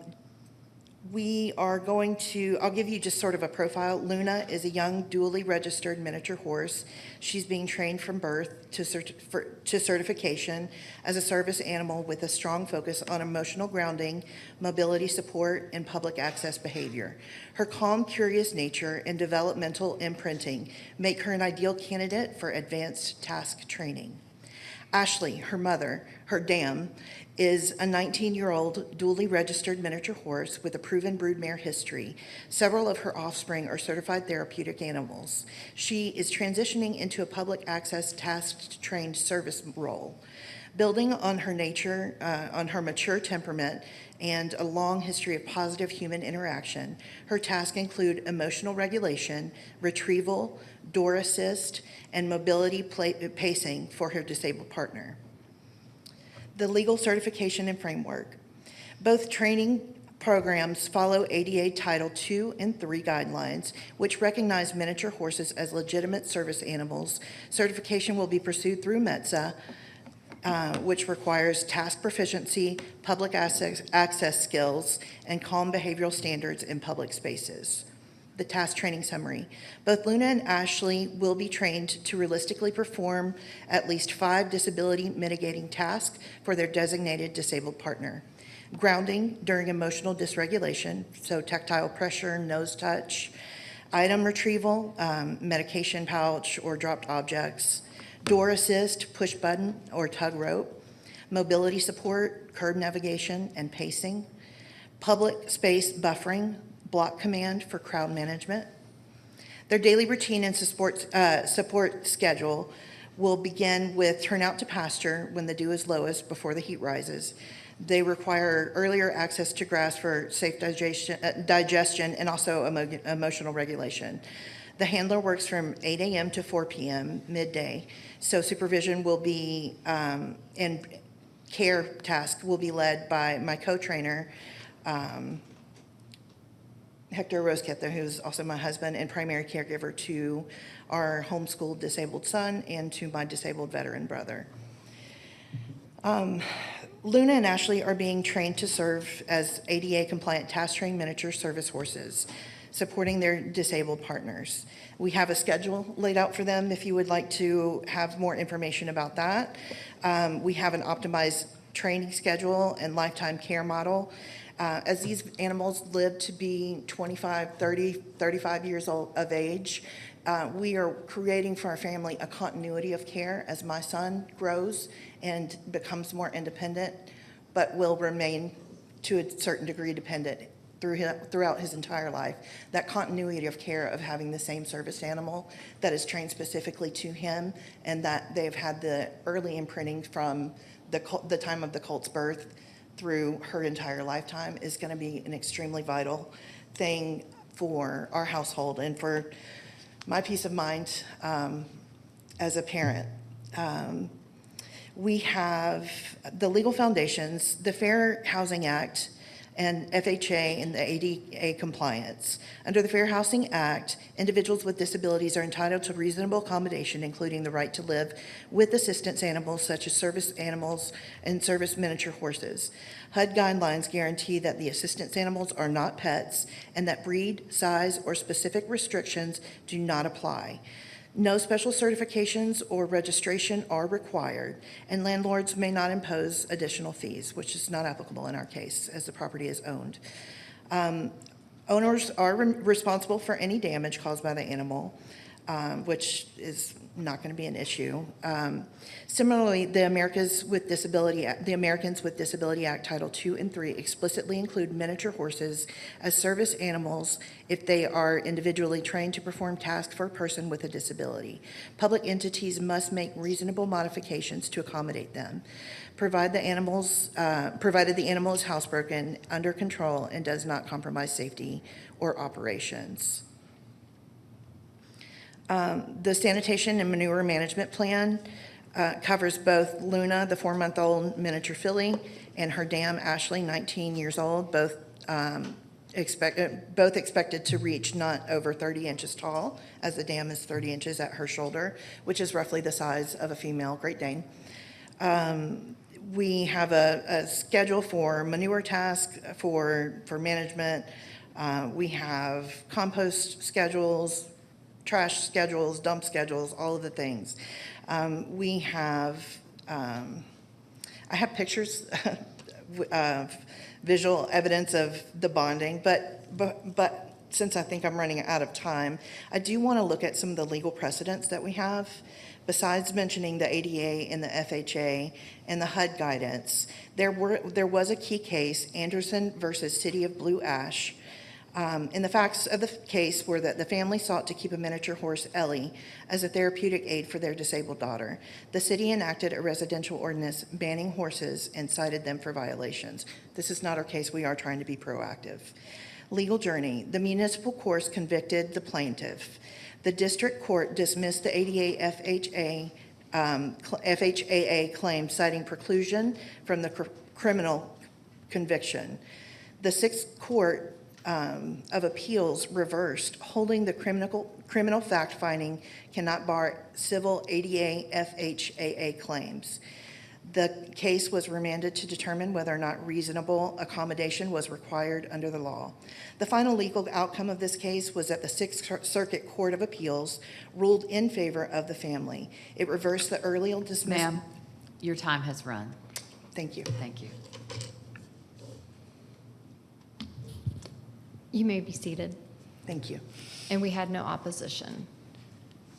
Correct. So I will go ahead and close the public hearing and turn this over to Commissioner Sheffield. Thank you. Before you're seated, ma'am, I'd like you to come back up, please.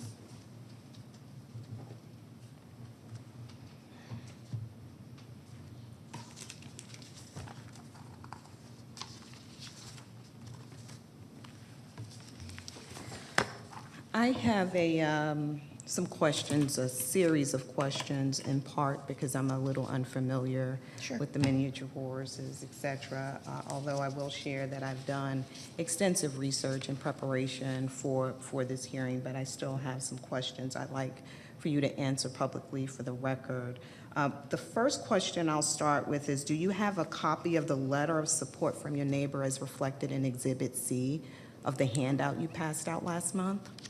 I apologize, I thought that it had been included, but I would be happy to provide that to the court. I don't have one with me, or not Okay. to the court, to the Board of Commissioners. Okay. I don't have So- one with me. Okay, so you don't have that, and who is the neighbor, and where does the neighbor live in relation to your property? They are one house adjoining. Okay. They are the Solomon family. The Solomon family, okay. And that letter, I think that was the only document that was not submitted with the packet. Okay, My apologies.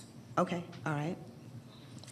Also, as a point of clarification, the letter that was sent to the residents in Cobb County, the notification, indicate that Luna was born on June 17th? Is that's correct?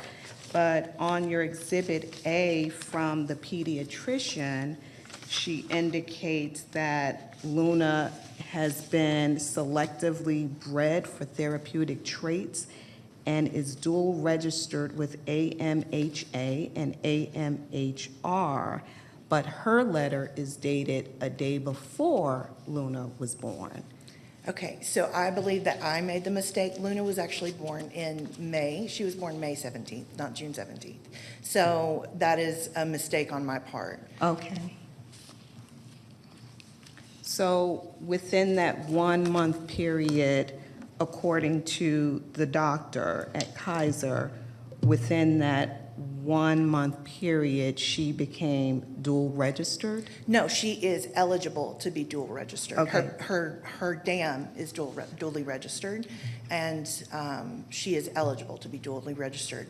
I would have to check with the breeder if that has happened or not. Right. I know the registration process has begun.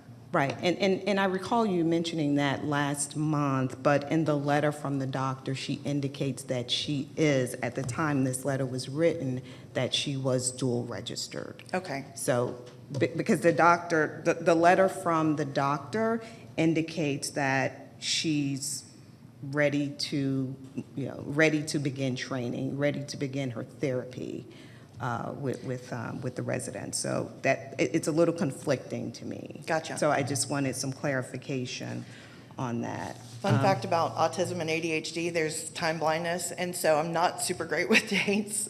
So that is most likely an error on my part that I didn't notice. Well, it's not that.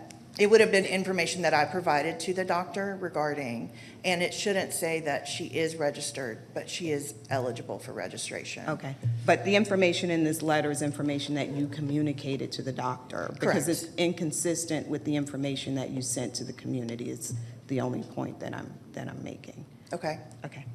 All right, so I have some questions kind of broken down by category, just to kind of stay on point with everything. So for my commissioners, if you have any questions as I get through these categories, then please just jump in.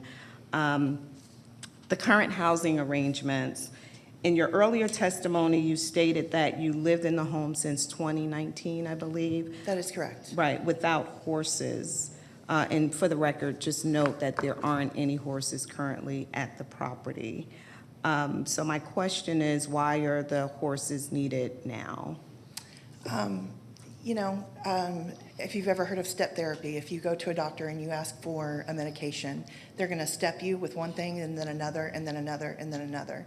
And we have done that with our family, as our family has developed, as our diagnoses have developed, and as our needs have developed. It's a natural evolution that you don't start with the big guns.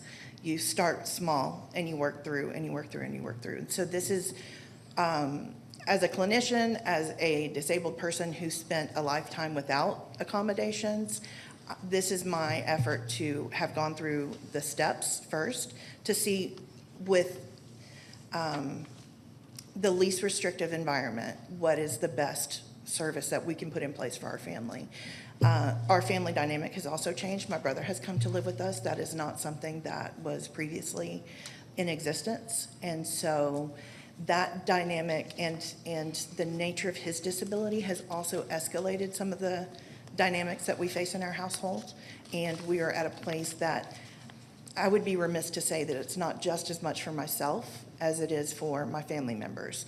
Because I work a job where I'm in heavy crisis all day. And then I come home and I need regulation because I am a disabled adult with accommodations in the workplace. And so this is as much for me, you know, as a trainer and a clinician as it is for my family. So the reason that they weren't there before is because it wasn't an option for us, but it had to become an option given the need. Okay, all right. Also, you sold your brother the house in November of 2024. That's correct. But also indicate that he's unable to live independently. So when the, excuse me, when the house in the farm in Fulton County is built, excuse me, I think it's December of next year is the Yes. timeline? Yes, ma'am. Will your brother move with you and the horses, or will there be other caregiver arrangements for him? And if that is the case, does he plan to have horses there? No, he will always live with us. Okay. So we acquired the 11 acres on which we're working to begin building so that we can have a space that accommodates the needs of our family, including therapeutic animals.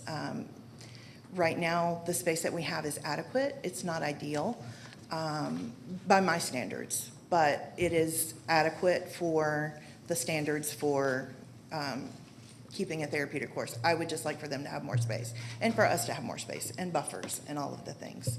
So yes, ma'am, once we make that transition, he will be coming with us and the animals will transfer as well. The animals will actually probably, so we'll all transfer together. Okay, okay. Horse training.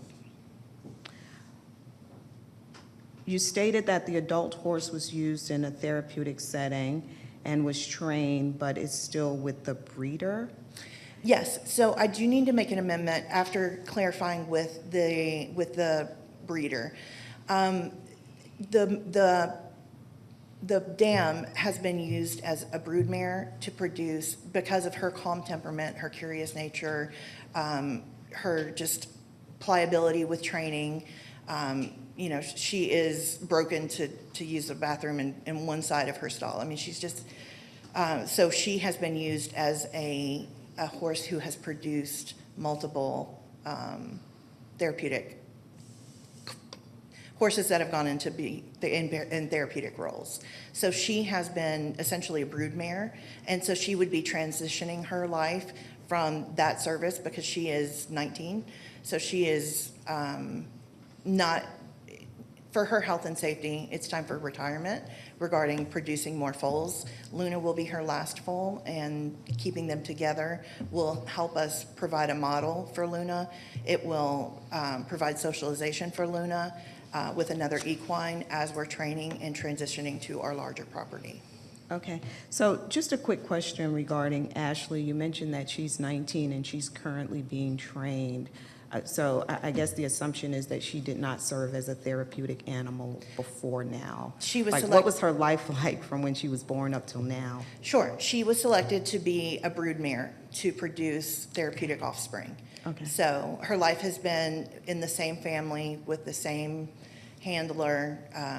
You know, it's been sort of a life of luxury and babies. Okay. And I believe you mentioned that you were also the trainer and the caregiver, and last month you testified that you were in the process of becoming certified. Can you share an update there? So the certification that I'm doing, actually, when I looked at that, and that was an amendment that I wanted to make today, the certification that I am pursuing is actually for equine therapy, for riding and psychotherapy that has equine involvement. So it is actually not through METSA, which is where I did a little bit of research and found METSA. I also spoke with the breeder, and we found one of Luna's siblings is in a training facility in North Carolina, and they actually provide training for people who are going into therapeutic, who are training their animals for therapeutic. And again, the ADA provides for animals in training that they do not have to walk through the door already trained. Okay. Your earlier testimony, you communicated that you're the trainer and the caregiver. Can you share with us the type of, I guess, responsibilities that would fall within your caregiving purview for the horses? Sure. You have just the social connection, training the horses to behave a certain way in certain environments, get used to being desensitized to touch, to feel, to smell, to sound. We use clicker training to give immediate positive reinforcement. So let the animal know that immediately that the behavior that they're demonstrating is exactly what you're looking for. Lead rope, things like that. Being used to wearing the hoof boots indoors, teaching the animal that there's a difference between, just like any other service animal, when they're wearing their vest, they're in service mode. When they're not wearing their vest, they have free time. And so making that distinction also with the animal and just letting that become their norm. Okay, and what about the caregiving responsibilities? Caregiving responsibilities are well underhand. My husband, who is a stay-at-home primary caregiver for my brother and son, oversees all of the caregiving stuff. So we will, as far as manure, we will do a morning and evening disposal of manure. These horses produce on a schedule, and they produce at the same rate as like a Great Dane might, comparable. And so we will do morning and evening removal of that and make sure that there's clean shavings and minimize any sort of potential issue. Okay. Because we don't want to live with it either. Right. So are there any other caregiving responsibilities? Because based on my research for the miniature horses, they also need to be stimulated as Yes. well and not just serve as a therapeutic animal. So I'm just trying to figure out, as it relates to the caregiver of the animals, not your brother or your son, but your caregiving to the animals, what type of stimulation do you plan to provide to the animals? Gotcha. So there are engaging feeders. It's important to always have your horse feeding from the ground. That's the natural position, and it's the position that will is most preventative for something like colic. You can get, if you've ever seen the felt blankets that are tied at the ends, they have feeders like that too. So you're giving the horse a treat, but they're engaging with the sensations. You can put a mirror up in the stall. We have a jolly ball. We have a large soccer ball. And all of that engagement is part of the training. You want to have a healthy horse to have a healthy therapeutic service animal. So they have to be, and that also really, the initial consideration was only for Luna. Her mother became available, and it felt like for her health and training, just that ability to engage with another equine and her early development is going to be pretty crucial for her. So that is the opportunity that we looked at as like, we have the need for two. We can do this, and it's going to be best case scenario for everyone involved. So there are definitely engagements. There's just a plethora of engagement tools and things that you can do to keep horses engaged. Okay. And will that type of training meet the specific needs of the disability? It will, yes, ma'am. Because a lot of that training is going to be target training. So while the horse thinks you're playing a game and they're getting rewards, they're actually learning to pick up something that fell down and bring it to you. They're learning to touch something, target touch. So you get a stick with a ball on the end of it, and you touch things. And when the horse extends up and touch where the ball has touched, that's an immediate click. That's a reinforcement of that behavior of like, that's where we wanted your nose to be. You did great. And so that kind of thing says, now it's on a push door. It's no longer on, it's no longer on this post. It's on a sign that says push to open doors and for pacing and things like that. So yes, ma'am, every engagement with the horse will be for their benefit, but also towards the training to the benefit of the recipients of their services. Okay. And this is my last question regarding the training, and if my commissioners have any questions, they can jump in. But as it relates to Luna, she's only started imprinting based on the information that you submitted. Well, she's But- old enough now that she started halter training and lead training. So I'm sorry, what type of training? halter training, so we prefer to work with a rope halter. So we have a halter on her so that she can be led and that she walks alongside without resistance. So it's just a matter of, it's basically lead rope training, if that Okay. makes it. And you mentioned there were two types of training that she's undergoing right now. What was the other? Halter training and lead training. So wearing the halter and being used to having a foreign body on them or a foreign apparatus is the initial, the very, very early stages.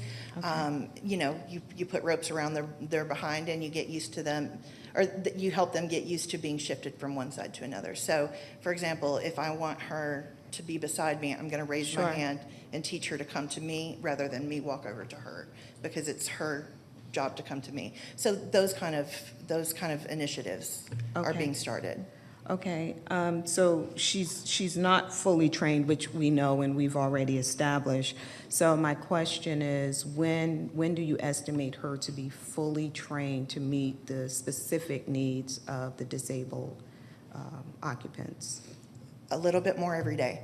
So the METSA standard is within 2 years.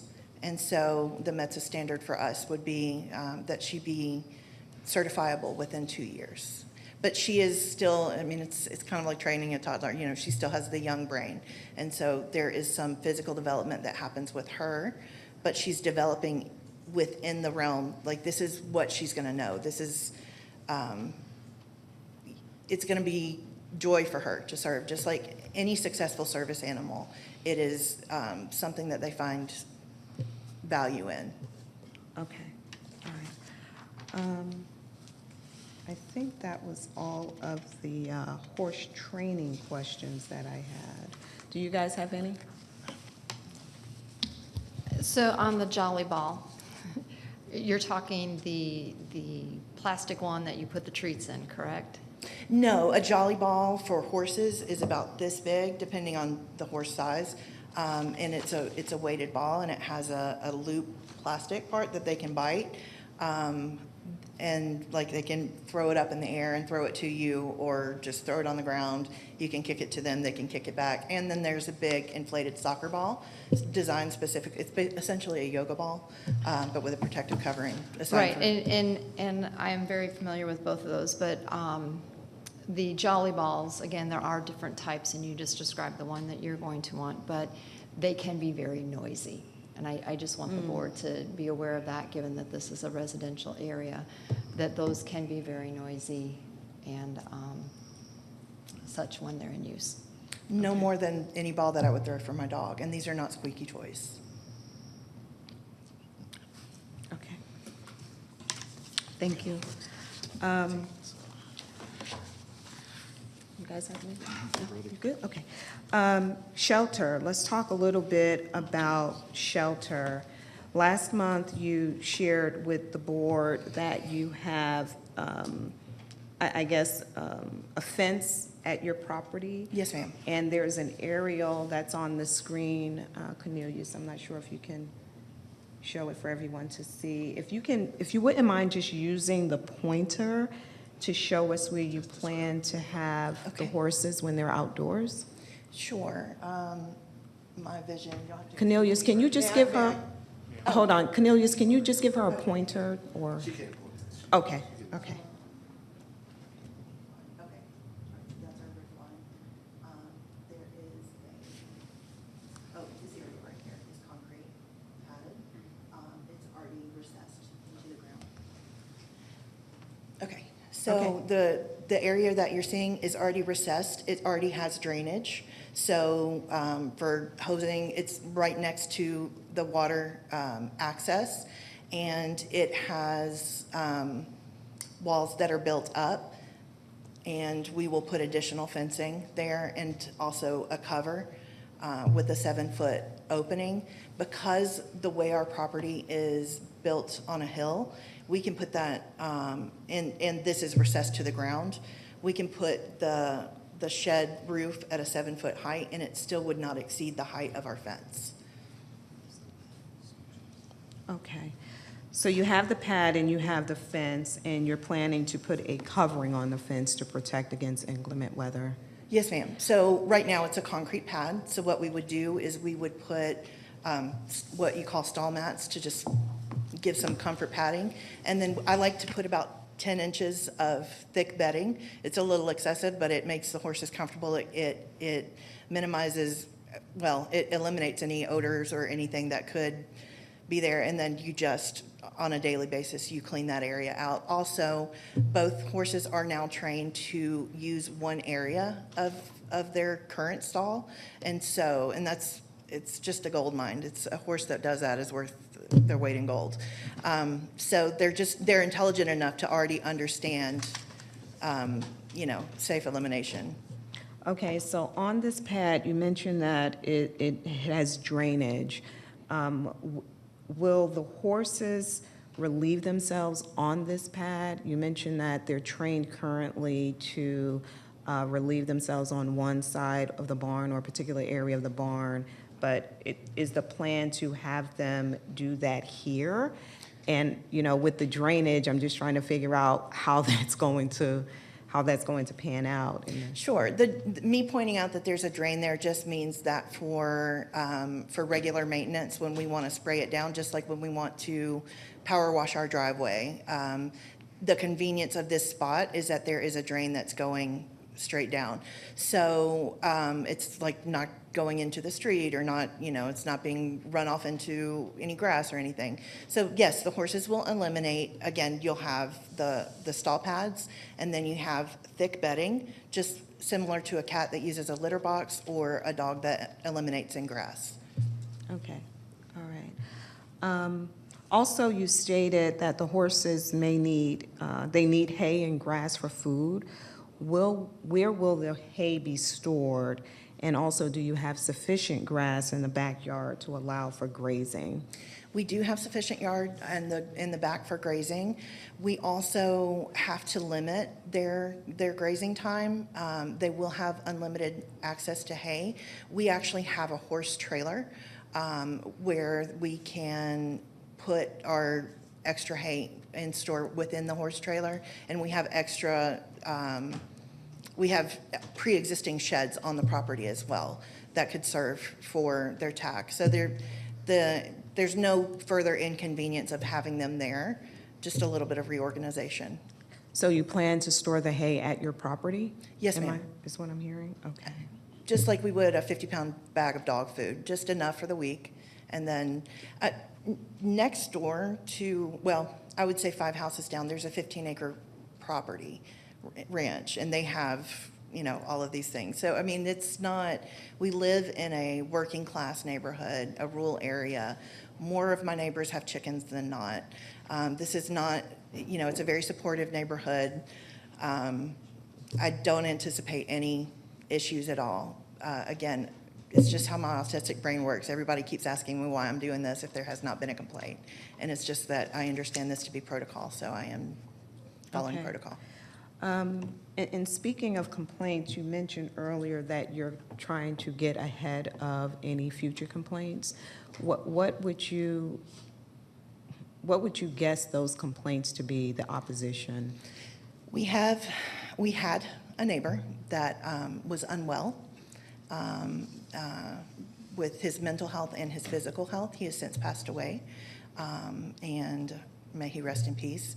I did anticipate potentially a conversation with this neighbor, and due to circumstances, he's no longer. I never had the opportunity to present him with this because he's no longer with us. Okay, but what was his opposition? I offered to cut his grass once, and he responded by calling, saying our grass was too tall, our very manicured, well-maintained lawn. So it just was, he had a penchant for calling code enforcement. It was just, he had focus on neighbors on the other side of him. They moved, and so he turned his focus towards us. Okay, so your thought is because he called about grass, he would then call about the animals? Because he called about balloons floating in the air, he would call about Okay. animals. So, all right, so what opposition or complaints do you anticipate? Because you mentioned earlier that you want to get in front of it. Yeah, okay. So what do you anticipate your neighbors complaining about I in the don't. future? I really do not. You know, my neighbors have chickens. Again, it's a working class neighborhood. This is not a neighborhood where people are calling code enforcement on each other. I don't anticipate any issues, and that's why we've made the decision to proceed now rather than once we have our land established and our Okay. home built. Okay, because you mentioned at the top of your testimony that you were getting ahead of any future complaints, so I just wanted to. I guess, again, thinking of the neighbor and some of the Okay. issues that we've had. And just again, my autistic brain says, this is what you do before you Sure. make this kind of a decision, and so that is what I'm doing. I'm just coming Okay. to let you know that this is happening, and want to get ahead of it and just make sure, get ahead of it meaning if anyone were to ever see or say, then we When will you've gone already through have the things in proper place. process. Okay, I understand. Because it's exhausting. The process is exhausting, and I don't want to have to do it on the backhand of things once my Gotcha. family has established a routine. Sure. Okay, thank you for that. I Sure. appreciate it. I just have two more questions. Sure. You indicated that you'll be using horses for community and school wellness programs, crisis de-escalation visits, sensory-friendly visits, events. How will the animals be transported, and is a separate vehicle required for that transportation? I mean, I know an equine therapist that throws her mini horse in the back of her Mustang. So we have a horse trailer. We do have appropriate ways to transport horses. When we go to pick them up, we will use our horse trailer. We do have horses that are not housed on our property. We have horses that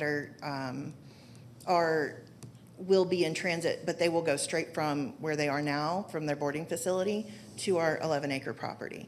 So that is one thing. So we're already actively in this process, but they're not therapeutic. All horses for me are therapeutic, but these horses are being trained for a job. And so that is the big difference. But we do have the equipment and capacity to transport these horses in a safe way for them.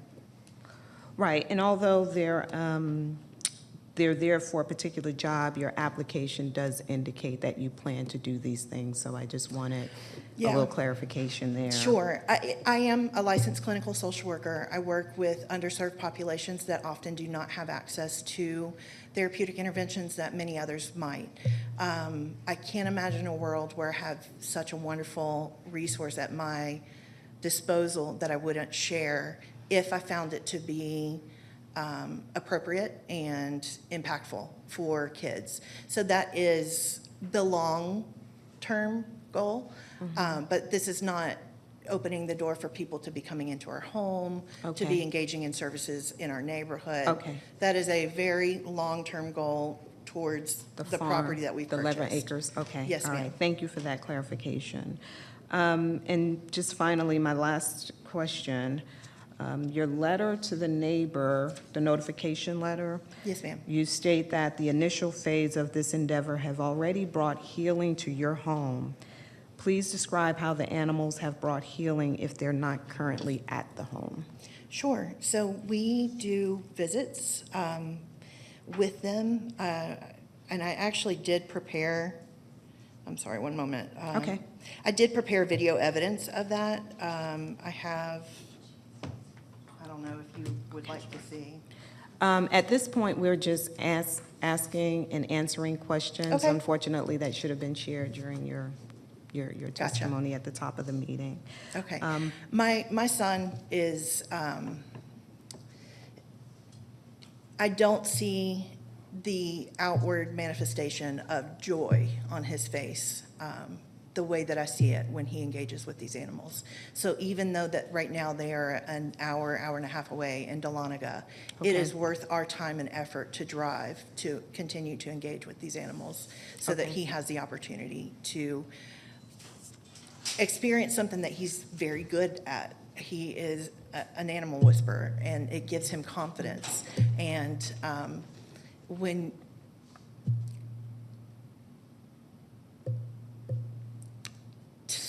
you are raising a child that is made to feel that he's not adequate and is not qualified to be in a lot of spaces, when you find something that they excel at, you'll do anything that you can to make sure that they have the ability to engage in that. Sure, okay, thank you.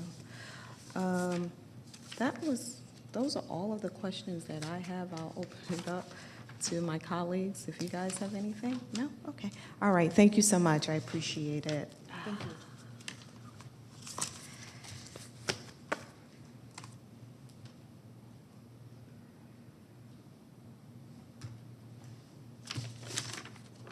Okay. Thank you for joining us today and for returning to share additional context. Last month, you guys were troopers. You stayed all the way to the end just to have the hearing continue to today. So I truly appreciate your efforts and meeting the needs or attempting to meet the needs of your family.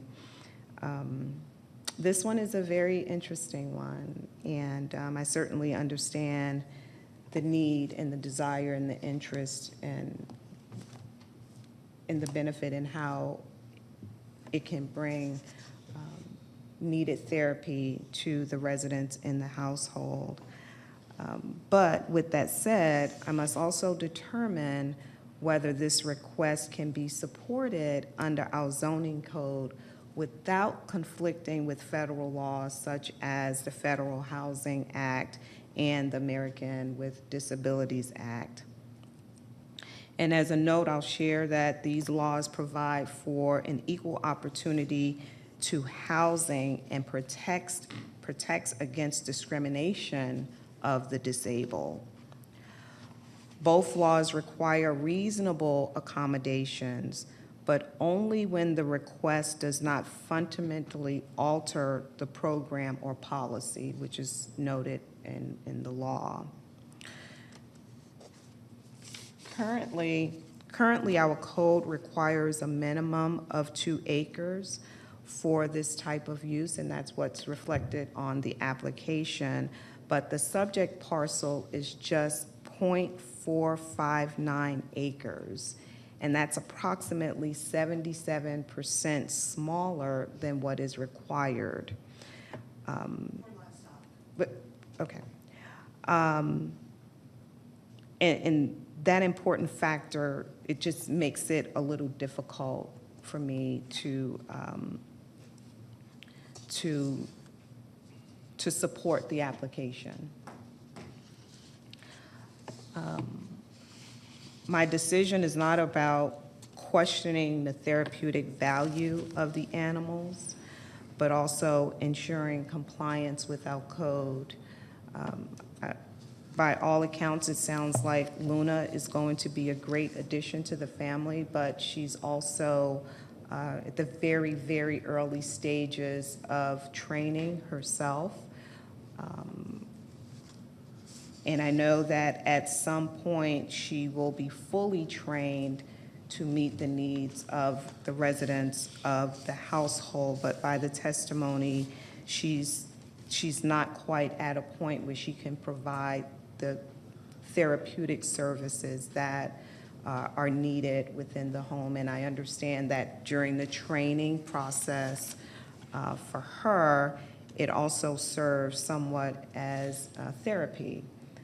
But you know, if she is in the home to provide therapeutic services, it doesn't seem that she's at that point just yet. But for those reasons, I do not believe that in my reasons for determining whether or not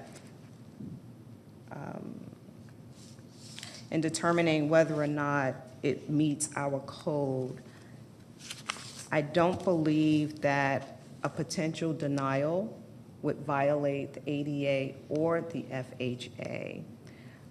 Because again, those two laws speaks to accommodations.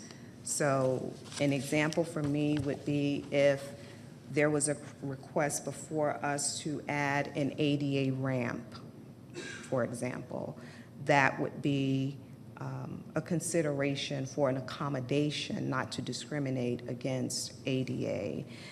But with this case, it's not that it violates ADA or FHA. Instead, or rather, it reflects our responsibility to apply zoning standards consistently while being mindful of the broader community. I'm glad to learn that you have a property that you're currently pursuing. I think that to your testimony earlier, it would be more space for the horses to move around, and it may better accommodate your family. But with that, I make a motion, Madam Vice Chair, to deny OB 39, 2025. Second. Any discussion? None for me. Call the question. Motion passes 3-0 with Commissioner Burrow and Cupid absent. Okay, last case on the agenda is other business item number 43 of 2025, which is to consider amending the stipulations for Adrian and Toad Allmiller regarding rezoning application Z47 of 2016. The property is located on the east side of Ellis Mountain Drive, north of Sage Lake Bend, in land lot 45 of the 19th District. Is the applicant present? Let the record show the applicant is here. Is there anyone here opposed to other business item number 43?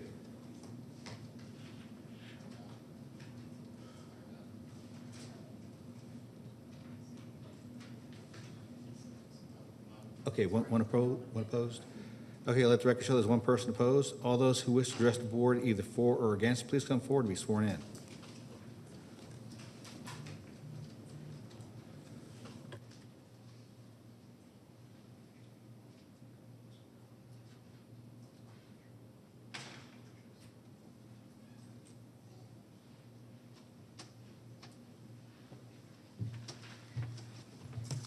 Hi.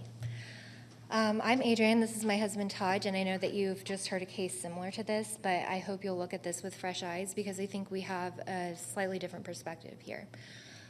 So to give you some background, we moved here in February from Alpharetta. My husband works for Home Depot's headquarters, so we needed to be closer to the office. So before we moved, we spoke to our builder about putting in a fence, and our builder did give us that approval, but not without speaking with someone from the county first, which was Matt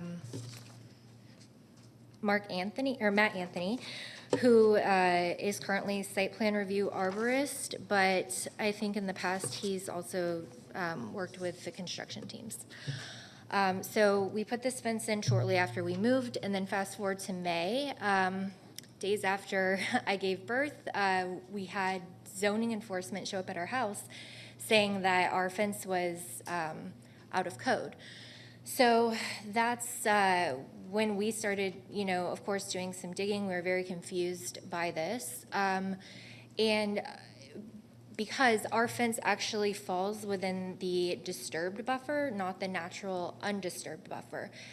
The placard, as you all saw in the previous case, it says undisturbed or natural undisturbed buffer, but it's in the wrong location. So our property was required to have two buffers. So instead of just a natural undisturbed buffer, there is also, for some reason, a disturbed buffer, and our fence is in the disturbed buffer.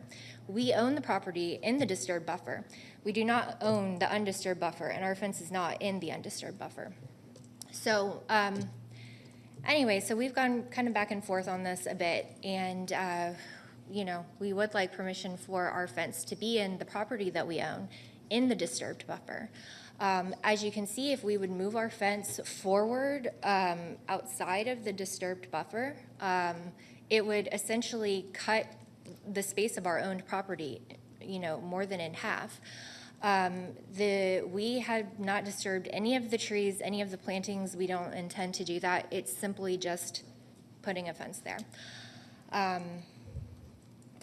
The reason for this also is precedence. The communities on Winthrop, to my knowledge, there's not the stipulation for any type of buffer. The power lines have been clear, or where the power lines are, which separates our property from their property, that was cleared by, I believe, Cobb EMC. Power lines live there, and we've seen on the other side that there actually is a fence. They have, structure that's basically in what our natural undisturbed buffer would be, and that's not where our fence is at all. So that's one of the reasons. The other reason is privacy. If we would move our fence forward, it would expose our bedroom window to the woods, and having a young child, for me, myself, I don't want that, that view to our woods, for someone to be able to be in the woods and, look into our window. And yeah, that's all I got. Okay, thank you. You can have a seat. Is there anyone that would like to speak in opposition?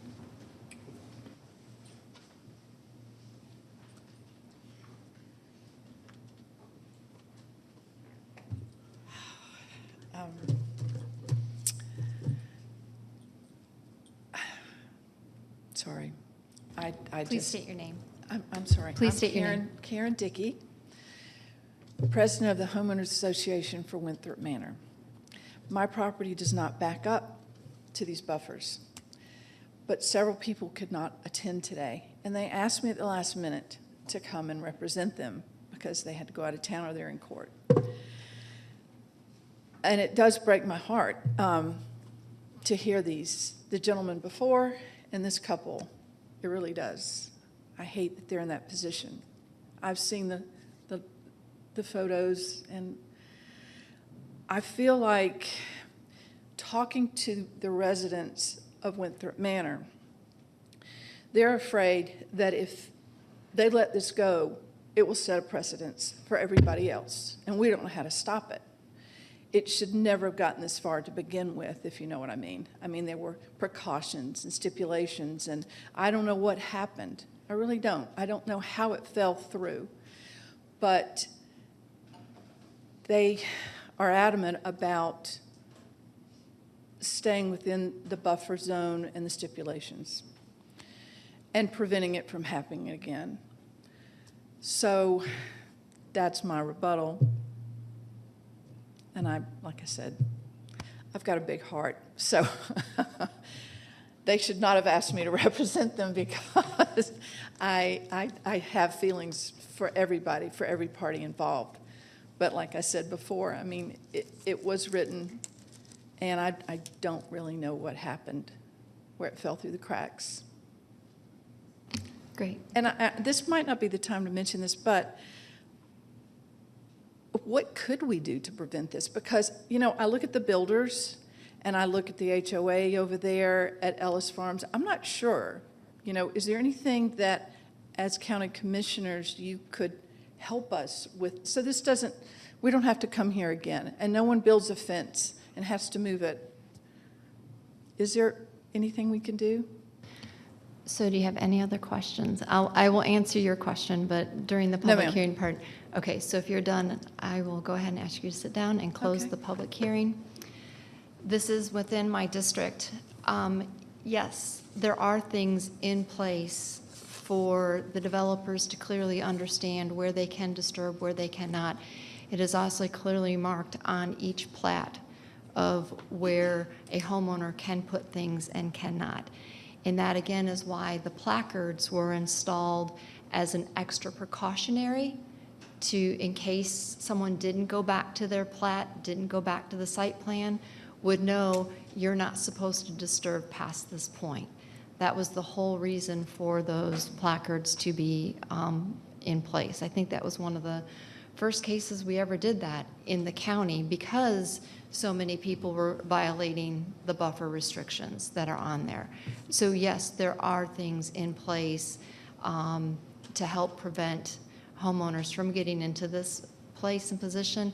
As far as why the developer and then why the HOA said they could do it, I cannot answer that. That is a conversation they will need to have with their homeowners group. John, do we have a Matt Anthony? Yes, Mr. Anthony does work in the site plan review section of community development. And did he approve the fence in this specific location? I'm not aware of that. You're not aware of that? And there's no documentation from the county saying you can put the fence in this location? No. No. Okay.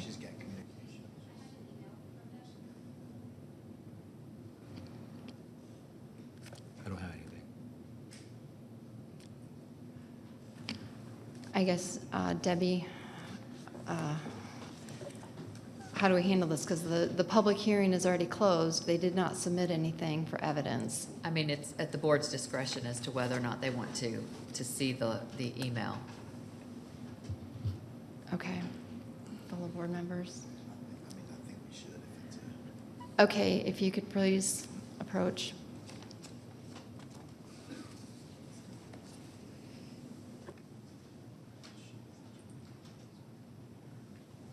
You can see here how he distinguishes between the two different buffers since our land has an extra buffer.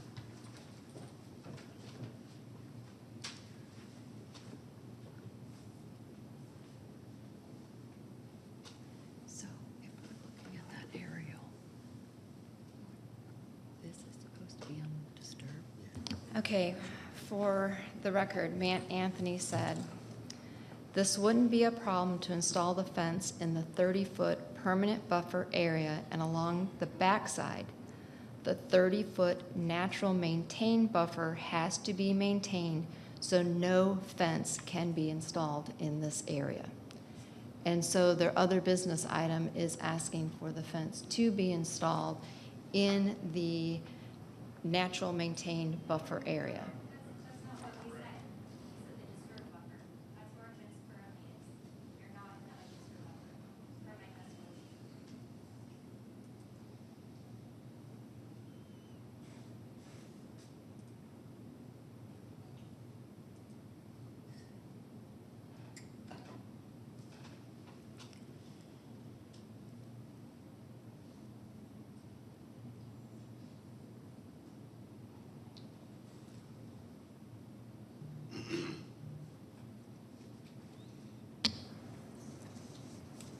Okay, John. So in reading this, that staff allowed the grading to happen in the natural maintained landscape buffer area. And that was permitted per the zoning conditions. Was permitted through the zoning conditions. But that natural maintained landscape buffer was never meant to be installed in a fence, correct? That's right, it's just plantings. It's Just shown on planting. It's shown on the GIS photo that's on the screen right now. Okay. And John, for the record, can you show us where the 30-foot permanent buffer is on this site? Or do you know approximately where it would be? ACP, if you go to GIS map, okay, do you see where it says the words OB 43 R20 September 2025? Mhm. Those 3 rows of plantings is the buffer we're talking about. The 30-foot landscape maintained natural buffer. The 30-foot undisturbed buffer is to the right of that going towards the power lines. So that area right there Okay. is the 30-foot area. So the fence, I'm guessing, is then, has been installed behind these 3 rows of trees? Correct. Okay. Which again, per the marker that has been placed, actually you can kind of see it, if I'm correct, it's right under the P. That essentially says that it should not be disturbed beyond this point, correct? Yeah, well, it just designates the area behind it as a 30-foot maintained natural landscape buffer. Right. Commissioner Sheffield? Did you? No, I didn't. Okay, okay, okay. Does anybody have any board members have any questions?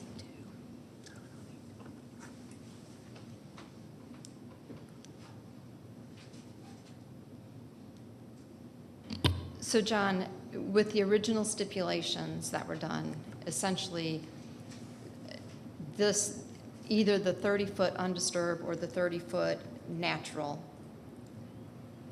they pretty much weren't intended to become personal use by the homeowners. Correct. And, you know, this side of the subdivision's got two 30-foot buffers. One's a permanent buffer next to the power lines, and then when they came back in for other business to amend the plan, the board put an additional 30-foot landscape natural maintained buffer going towards these properties to protect the neighbors in Winthrop Manor. Okay. And I'd also like it to be noted that staff had recommended the homeowners to reach out to Winthrop Manor and have discussions, and none of those discussions were had. For the record, I will also be submitting to the clerk letters in opposition to this other business item. With that, I am prepared to make a motion to deny OB 43 with the understanding that the fence needs to be removed from the buffer area and placed within the fence line marker that denotes the area that it can be placed. And then also, if any, that needs to be done by October 16th of 2025. And if any landscaping or natural buffer area needs to be replanted, needs to be done so by November 16th of 2025. Second. Any questions? Call the question.